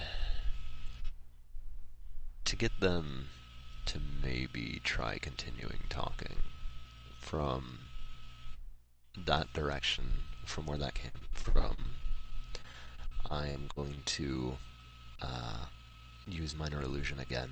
Okay. And simulate the sound of water dripping as if from urination. Oh, fun. Which, from where is it coming, and where are you trying to get them to, like, well, I guess not move to, like, where would that sound be coming from? I'm going to try and put it in a position of occlusion from the same general area to make it kind of like oh, that sound didn't come from up there, it came from down here, and it's just some drunkard pissing in an alleyway kind of deal. Yeah. So any position that I can, because obviously I can't cast the illusion of a human being, I want it to be occluded from sight as best as I can. Okay. So, look at that picture I sent you and kind of pick an area where you think? Because I see it either be in the courtyard, or it'd be in that alleyway right between your building and the one next to it. Yeah, I'm thinking the alleyway. Okay. So yeah, so you do it in that alleyway, and they kind of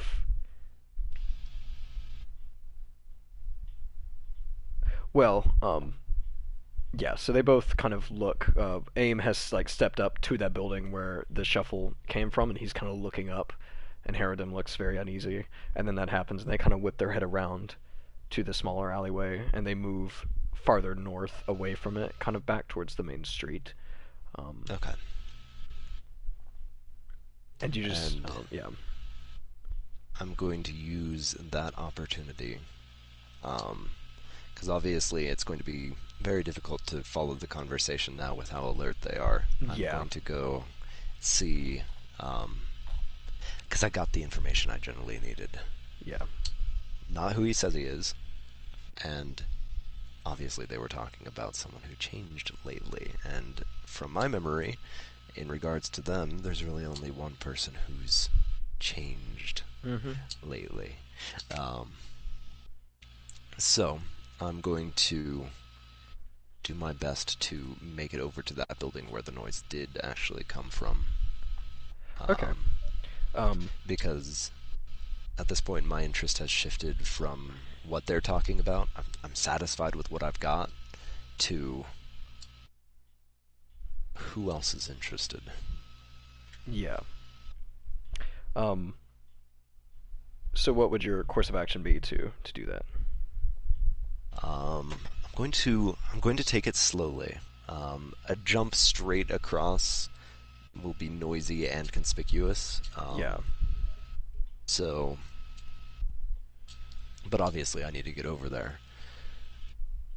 So I'm going to kind of slowly work my way around the building, further away from them. Make it to where any noises that they hear from this direction is kind of like, oh, that's noises from that direction, kind of deal. Yeah. And I'm going to...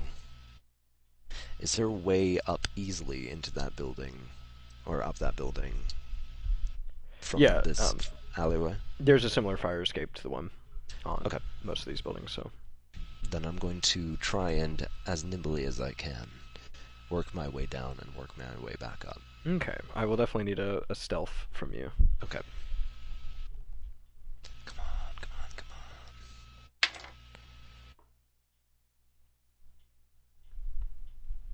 on. That's a loud silence. Okay, I rolled a 9, so a 15. That will generally do it. The problem is that these are definitely rickety wooden staircases, so there's a bit of squeak, I suppose. But you're coming down quite far down the alleyway from where they're meeting. They've moved much closer to the street now. So with a 15, you said? Mm-hmm. Yeah. You do manage to scale down just with the occasional like. But in the subtle kind of night breeze, which is funneling through this alleyway, a lot of them are doing that as the wind hits them, right? So they might, kind of flash an eye in your direction, but they don't see you. You're clad in dark clothing, and it's very dark in this alleyway still. So yeah, you seem to be unnoticed. So which building would you like to head across the street, or move further away away from them down the alleyway? To scale on the opposite side of it. I'm going to use the alleyway. And as soon as I hit the alleyway, I'm going to stand up normally, as if I'm just a person walking through. In fact, if you need me to make a performance, I want to kind of stumble around a little bit. Okay. Not too much, but obviously someone drunk enough to piss. Yeah. So you're not doing it stealthily, you're going for more of a I'm drunk and kind of. Yeah. Okay. But I'm going to... Are there any doors on the alleyway? Yes, actually. I mean, if you head down just a little bit, you can use that courtyard to obstruct yourself from cover, you could theoretically scale the door that leads to your living quarters, which is on the second Fantastic. floor. But yeah, there's a bunch of doors. The problem is they're most likely locked. They're But most you know likely you can get locked, in the yes. one of your place. I don't need it to be locked. I don't even need to open it, because minor illusion is a cantrip. Yeah. Um, so I'm going to kind of stumble to one of the doors and kind of make noise as if like I'm fiddling with the door and Yeah. Do cast give me my a performance, though. yeah, absolutely. All right. Do you have my skills pulled up? Hold on. Yes. Performance +3. Alrighty. So I got a 16. Okay. Let me. Oh, I get to use my new die. Let me hold on a second. Okay.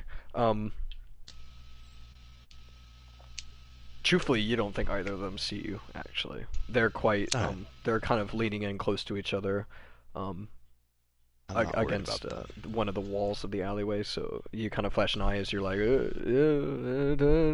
like going down the alley, and they don't even look at you. Okay. And then I'll just kind of jiggle with the door a little bit, make minor illusion noise as if it's just lightly opening a door and closing it. Mm-hmm. And as I do, I'm going to use an action to blend with shadows. Yeah, perfect. To make it appear as if I entered the door. Okay. And I'll wait a couple beats just in case. Okay. They do hear that, trying to like jiggling with the door kind of, and you see Harridan first, and then Aim kind of look in your direction, and sink in a little closer to the wall, kind of, and are keeping an eye on you until you disappear, at the opposite end of the alleyway. At which point they wait a second and then kind of resume speaking with each other. Alrighty.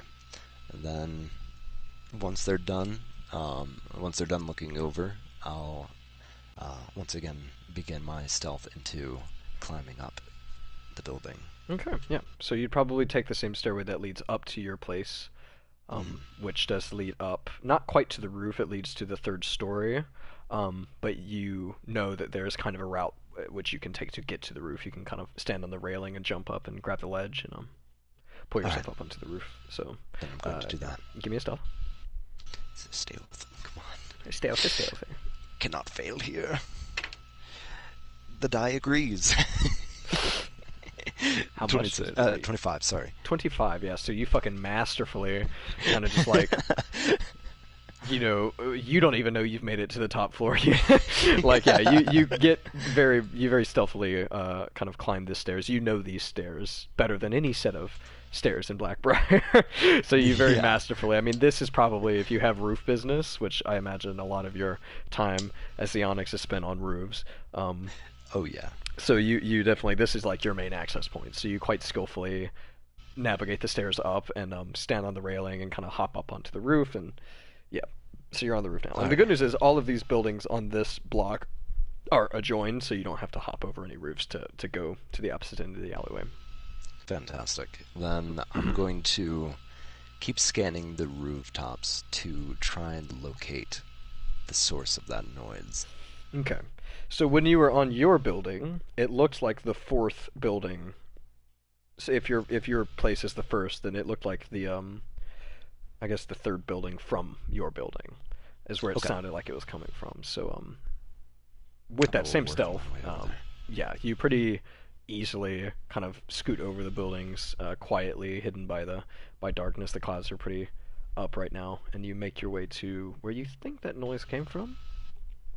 And you do see what looks like, pretty obviously against the kind of like gravel and the just crap that's been compiled on this roof over the many years in which it probably hasn't been cleaned, what looks like a scuff mark of a boot right next to the edge, but you don't see anything other than that.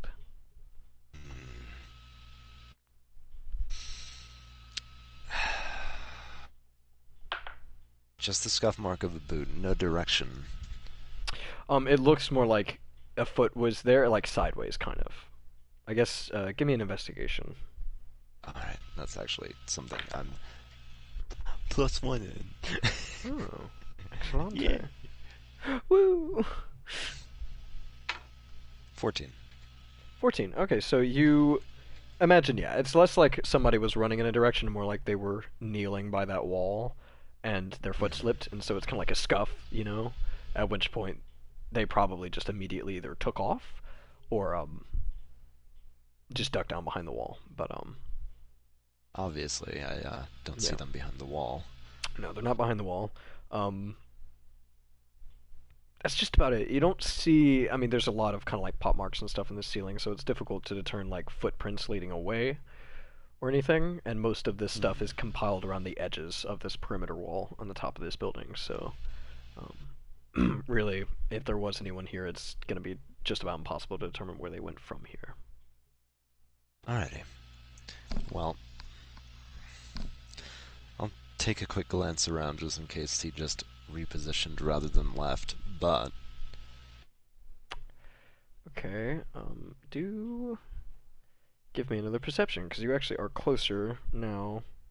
You're like right next to where they'd be conversing almost on this Okay. rooftop, so.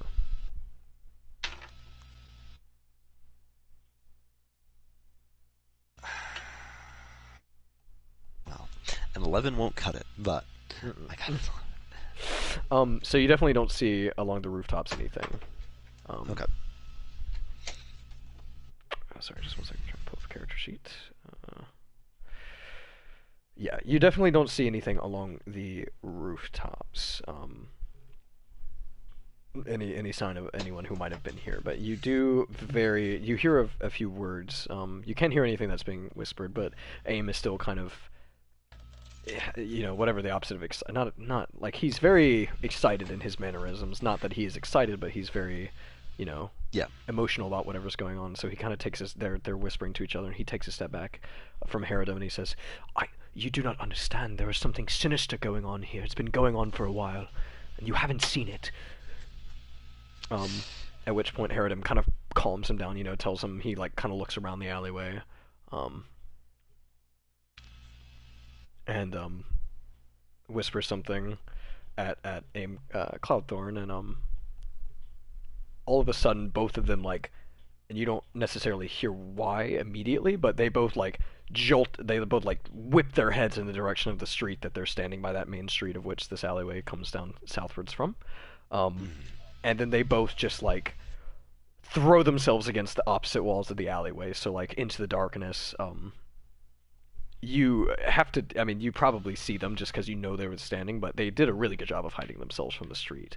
And at this moment, you do hear a very loud, like, clump, clump, clump, clump, clump, coming from that street, like, squish. And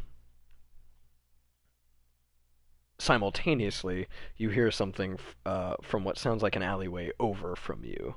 So if you look at that picture, it's basically like where you're building, you're kind of across the alleyway from that one alleyway that juts off, where you made it sound like there was a guy peeing.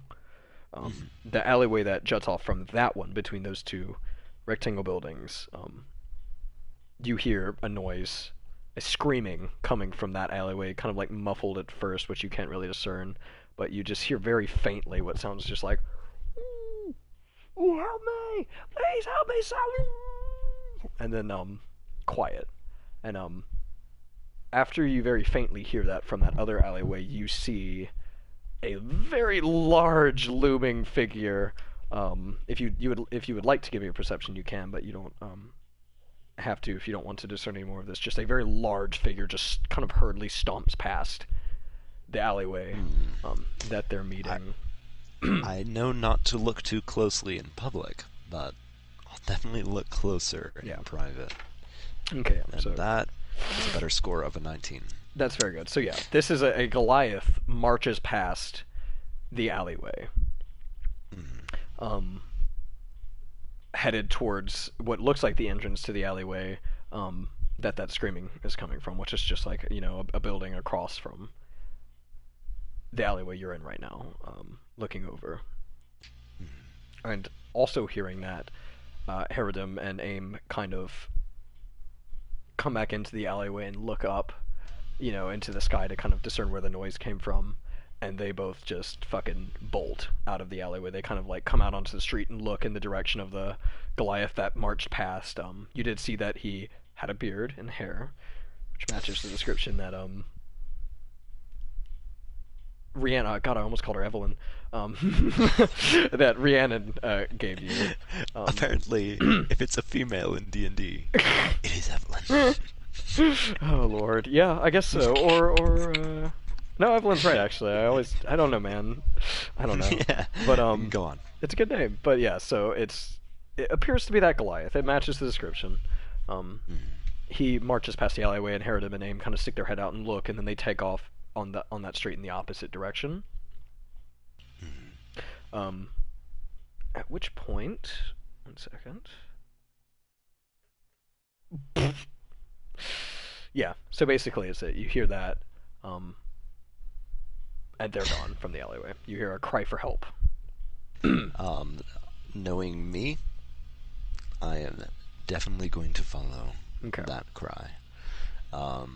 Not even like too overtly stealthily. Yeah. I know of people's tendency to not always look up, so I'm going to try and match the pace as best as I can, even if that means just walking on the roof myself. But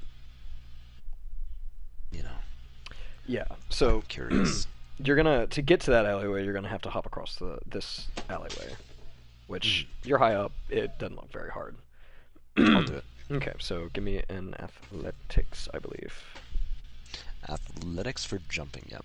Okay. I also propelling yourself through the air. I just threw my die across the floor. Oh no! Don't do that.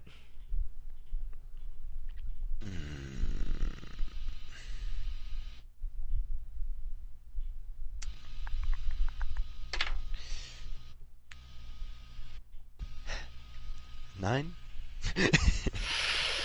So you basically take a few steps back, and you kind of like, all right, and you take off, and you put your foot up on the leg or on the edge of this rooftop to jump across, and you realize why whoever it was that was up here might have slipped, and you do the same thing.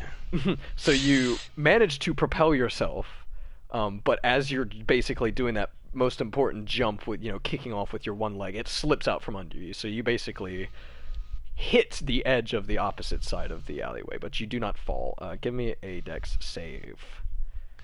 Alright, dex save I can do. Yeah, you're good at dex saves, I believe. Well, yeah. No, I'm not good bad at at them. I'm just You're not right. negative or zero, and that's what matters. I was looking at a different character sheet. Alright. Thank you. 20, not natural. Oh, good. So you kind of... I don't know if you've ever seen that it's not an outtake or a deleted scene because it's in the movie, but of Tom Cruise breaking his ankle. Yeah. And Mission Impossible, he jumps across and like just hits the edge. That's basically what you do, but you get a solid hold on the edge of this building. Like you're not going to fall off, and you don't break your ankle. Thank God. You manage to pull yourself up relatively easily. So yeah, now you're on the opposite side of the building. On the opposite side of this building is the alleyway from which you think you heard that scream. Alrighty. Then I'm going to stand up and kind of brush myself off and kind of look back, and I know I shouldn't take jumps. Might as well jump. And I walk across to try and catch up to that cry of help. Okay, so you peer over the alleyway. Are you trying to be stealthful? Yes and no. I'm not being overtly sneaky bakey I'll tell you what. But yes, I'm going to stealth. What's your passive stealth? We might just be able to roll with that. Passive stealth? 10 plus stealth. Yeah, okay. You're pretty stealthy. Not trying to be, but not trying to be, I suppose. So we'll use passive for that. And you make your way across this roof, and kind of peer over the edge, into the alleyway, and you see what looks like a standoff essentially. So at the end of the alleyway from the street, you see two figures. From the street in which you saw the Goliath, you see the Goliath himself standing just inside the alleyway from the street. In front of him is a human figure, or humanoid figure, I suppose, some strange kind of contraption around his waist. The moon has come out and is kind of backlighting them. What is odd is that this guy has a light coming from him, actually. What he looks like he's wearing some sort of drum around his waist, kind of, and one of the symbols of that drum is glowing, illuminating a 20-foot radius around him. So at the edge of that 20-foot radius of those two figures, which are standing kind of close to each other, just at the mouth of this alleyway, deeper in the alleyway, you see two figures, two more humanoid figures, with their backs to you. They're facing the two at the other end of this alleyway. These two, however, are standing over what looks like a kind of hunched over body, which is lying, a smaller body, just in front of them. I guess give me a perception check. Okay. All right, 14. Okay, that's pretty good. Yeah, so it looks like maybe like a halfling, maybe a gnome. One of the Thieves Guild members, judging by their armor, they're just on the edge of this light that is coming off of the guy with the drum symbol. You can just barely make them out. They're about 20 feet away, so they're just into dim light. And with your dark vision, you can see that they're Thieves Guild members, wearing their dark leather armor and the sigil of the Thieves Guild, which is two swords crossed downwards with a crosshair in the middle where they intersect. You can make out that symbol. One of them is holding a knife, which is bloodied, and the other one is holding nothing. And they are standing over what appears to be a dead body. The human with the drum at the end of the alleyway appears to cast something, kind of as you peer over, like a few seconds after. On the one with the knife, he, kind of casts his hand forward, and then the guy with the knife kind of just like seizes up, almost like as if he's been restrained or like shoved into a small area while he's standing still, and he drops the knife and it falls into the mud. Okay. So the knife drops into the mud, but for the most part, is he incapacitated, or is he still... He's standing there. He looks quite horrified, almost like he's in pain, but he's standing still. Kind of like, imagine someone shoved into a very small crate that, like, they could stand up in, and then just remove the crate, like, make it invisible. He looks like he's, like, restrained by walls or something. Alrighty. And what of the Goliath? He's just kind of standing there scanning the area. He basically turns the alleyway corner as you look over the edge. So he's kind of taking in what's going on. Okay. Well, for now, I'm going to wait just a little bit. Okay. Not only because, first of all, I need to fully establish who's in the right and who's in the wrong here. Mm-hmm. Or if either side is in the right or wrong. Because if neither side is in the right, then obviously, I guess it's just either something to be ignored, or if that dead person is, also not in the right, then obviously, it's something to be ignored. But if the dead person wasn't innocent, then I can't really just sit by and let that slide. Give me a history. Hey, I can do that. I can do that kind of well. Oh, that's good. Doesn't matter how well I can do it. That's a natural 20. You very sharply remember talking to Rhiannon not but an hour and a half ago. Her asking you to keep an eye out for a Goliath, which she had in the tavern earlier, who was traveling with a gnomish guide, an older gnome. And does that gnome match that description? The dead body at the feet of the Thieves Guild looks like a gnome, yes, and the Goliath has entered and looks quite fretful, I suppose, at the end of the alleyway.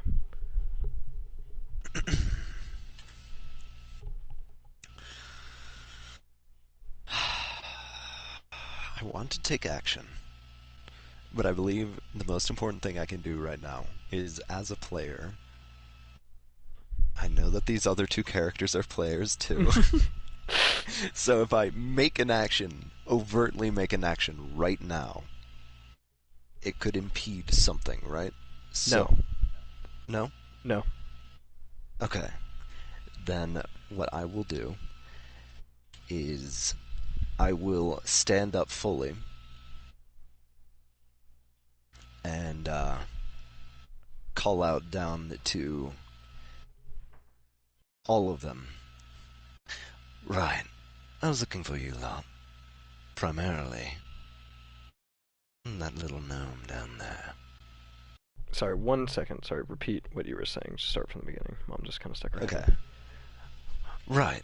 I've been looking for you lot. Primarily that gnome down there.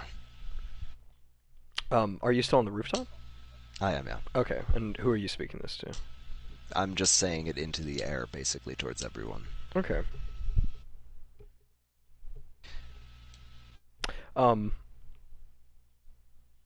As you speak this, kind of as you stand up, and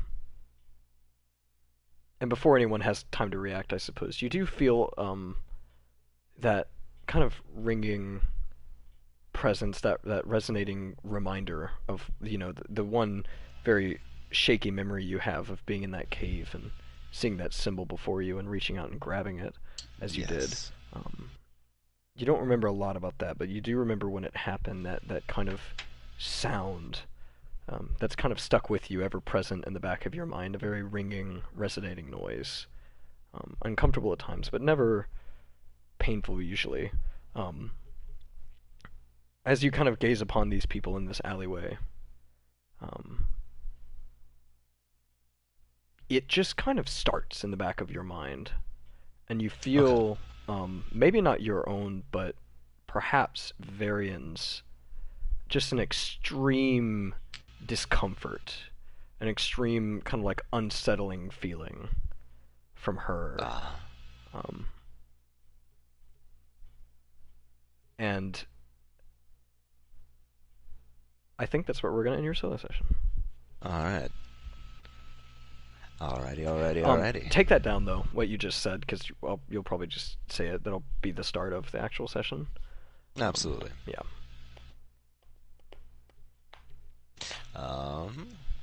Let me plug that in. So, yeah. What did you think of Kaz? I like Kaz. It's been so long, I'm ready to play with him, as I am all of these characters. It's kind of nice to see them in action. I can't believe I fucking missed that jump. That was hilarious. I love the idea of Kaz just being like, alright, let's do this. Just like hitting the side of the building. Oh no. And it's the classic combination between, oh, I fucked that up, but I'm still an elegant drow elf, and you saved it, and you're just like, thank God no one was around to see that. Yeah. Oh man. Where is this? I wanted to say yours. Yours was one of the more concise of the sessions. Honestly, it kind of moved quicker than I was expecting. Yes. Is that a good thing or a bad thing? Oh, it's a good thing. I think it's a good thing and a bad thing. I got a feeling from this one, which I didn't get from the other ones, where I definitely felt like I was restricting what you were doing a little more. So that definitely wasn't intended, but honestly, okay, so I won't say you restricted me. Yeah. I was kind of walking into this character expecting that kind of thing because this character's already established in the world. Primarily in this location, meaning that, much like the real world, you aren't just free to do whatever you please. Yeah. Because I have responsibilities, I have things to tend to, and pre-existing things that are already in place and happening. Yeah. So I'm perfectly fine being railroaded in these kinds of ways, and I won't even call it railroaded, because that is the way I wrote this character to be prepared to do. Okay, that's good. because yes, he's not only, someone who has many contacts of his own, many different, masks he puts on throughout the day, but also, he has people who desire his services, and his services are less than savory, and thus so are the people that wish for them. Okay. So even if I have, the most famous of relationship with one of my contacts, the most famous of relationship is still generally at the edge of the dagger. Yeah, of course. So there isn't much choice. There's no real, oh, I don't want to talk to the boss right now. I have to go do this thing. So yes, no, I'm fully prepared for, I felt like you actually didn't restrict me enough. Oh, that's good, yeah. I definitely, especially when, you were meeting with Edstone, I kind of got the vibe in myself. I was like, oh god, I'm kind of forcing this out, really. No, that was fine. That was expected. Oh, that's good. I was actually, that remark about, hey, old man, new enemy, or fuck up something for the old friend. I was saying that as something that, if Josh wants to, he can easily make Edstone say, watch your tongue, you fucking insolent cur, and have my character basically. As we've discussed before, his relationship with you is definitely he knows you're not to be fucked with, but he's not beyond trying, I guess. But yeah, he's definitely he knows who you, not what you do or who you are, but he knows who you are, the person, kind of, and I think he knows where to draw the line with you and what to accept from you, what he can expect from you as far as dialogue goes. So I think that was perfect, really. Yeah. But yeah, no, a couple of the things I've been saying to people are really, to really test how restrictive you would want my character to be, which is why I kept calling, for example, the right-hand man friend, Lawrence, because, depending on my relationship with him, friend can be either, hey friend, or hey friend. Yeah.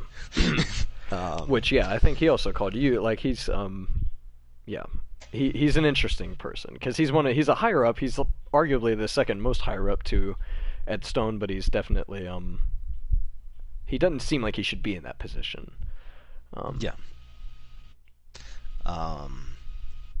So no, I thoroughly enjoyed the session. That's good. If you want me to give any critiques, always. The one critique I have was there were a lot of rolls, but I also understand that is because of my actions. Yeah. And I got that feeling too. I was like, oh god, I just asked for another one of those. Yeah. So my note to myself on that already was, okay, I'll probably start trying to use the same roll for different things, or passives even. For things like stealth, if you feel like my passive stealth is enough to cut it, then use that. I honestly would not mind.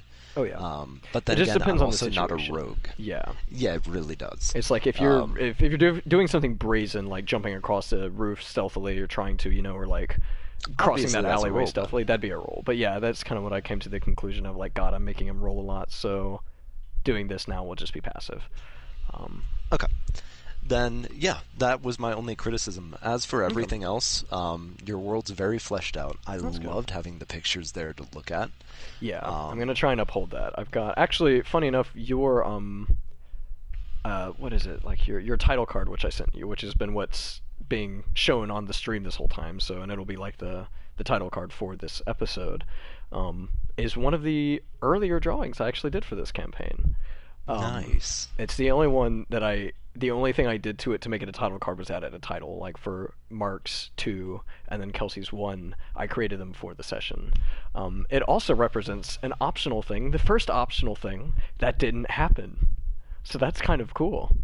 And I imagine you'll find out, and I'll probably let you know after the first actual session what that is, because it could be a little spoilery, but I know it had something to do. I don't know what it had something to do with, but I knew there was something I could have done with Rhiannon. That was the big thing. I could have investigated a little bit further. I had plenty of time to spare.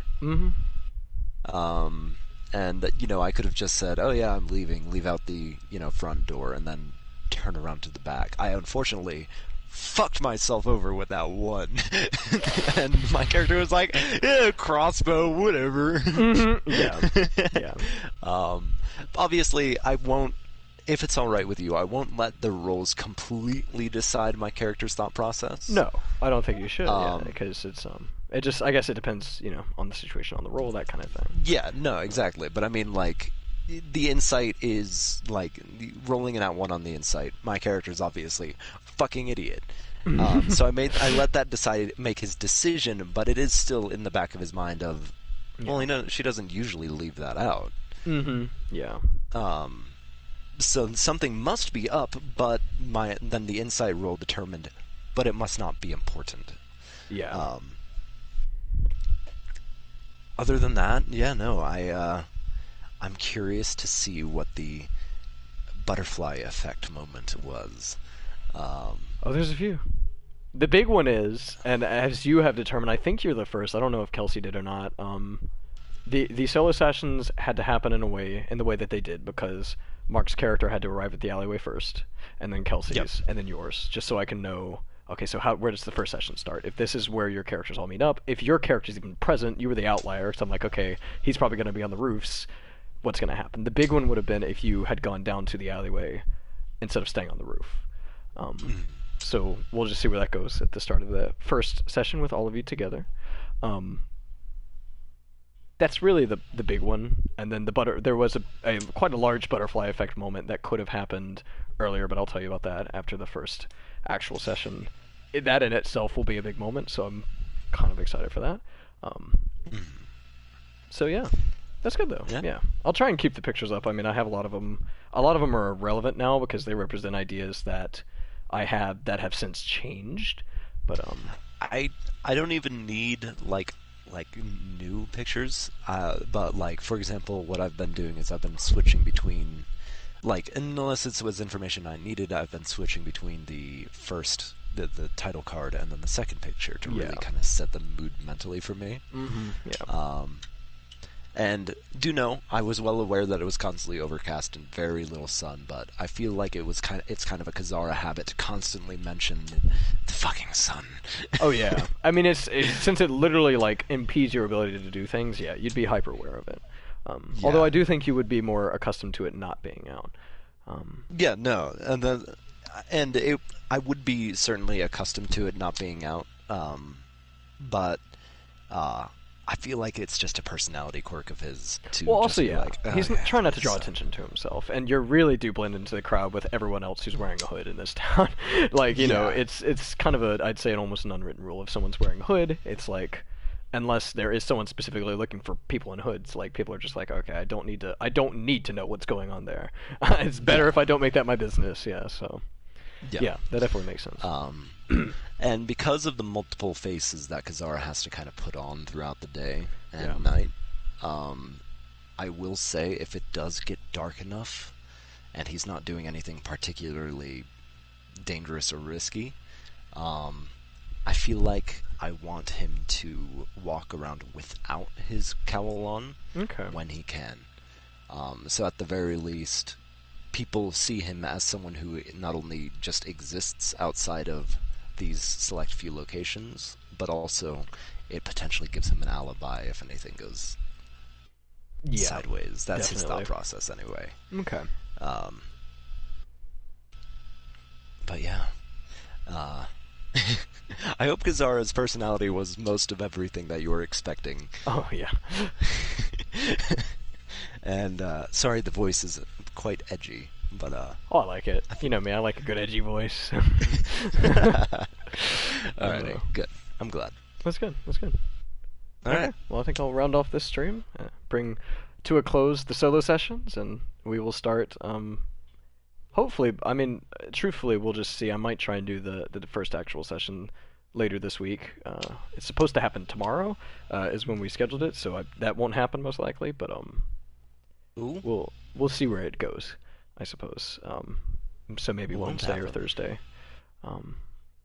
Yeah, I mean, I don't have it ready. I was waiting to see what happened at the end of yours before I really committed to any ideas for that one, so, yeah. Gotcha. Yeah, I'm gonna end this here. So we do that. Stop broadcasting. Where's the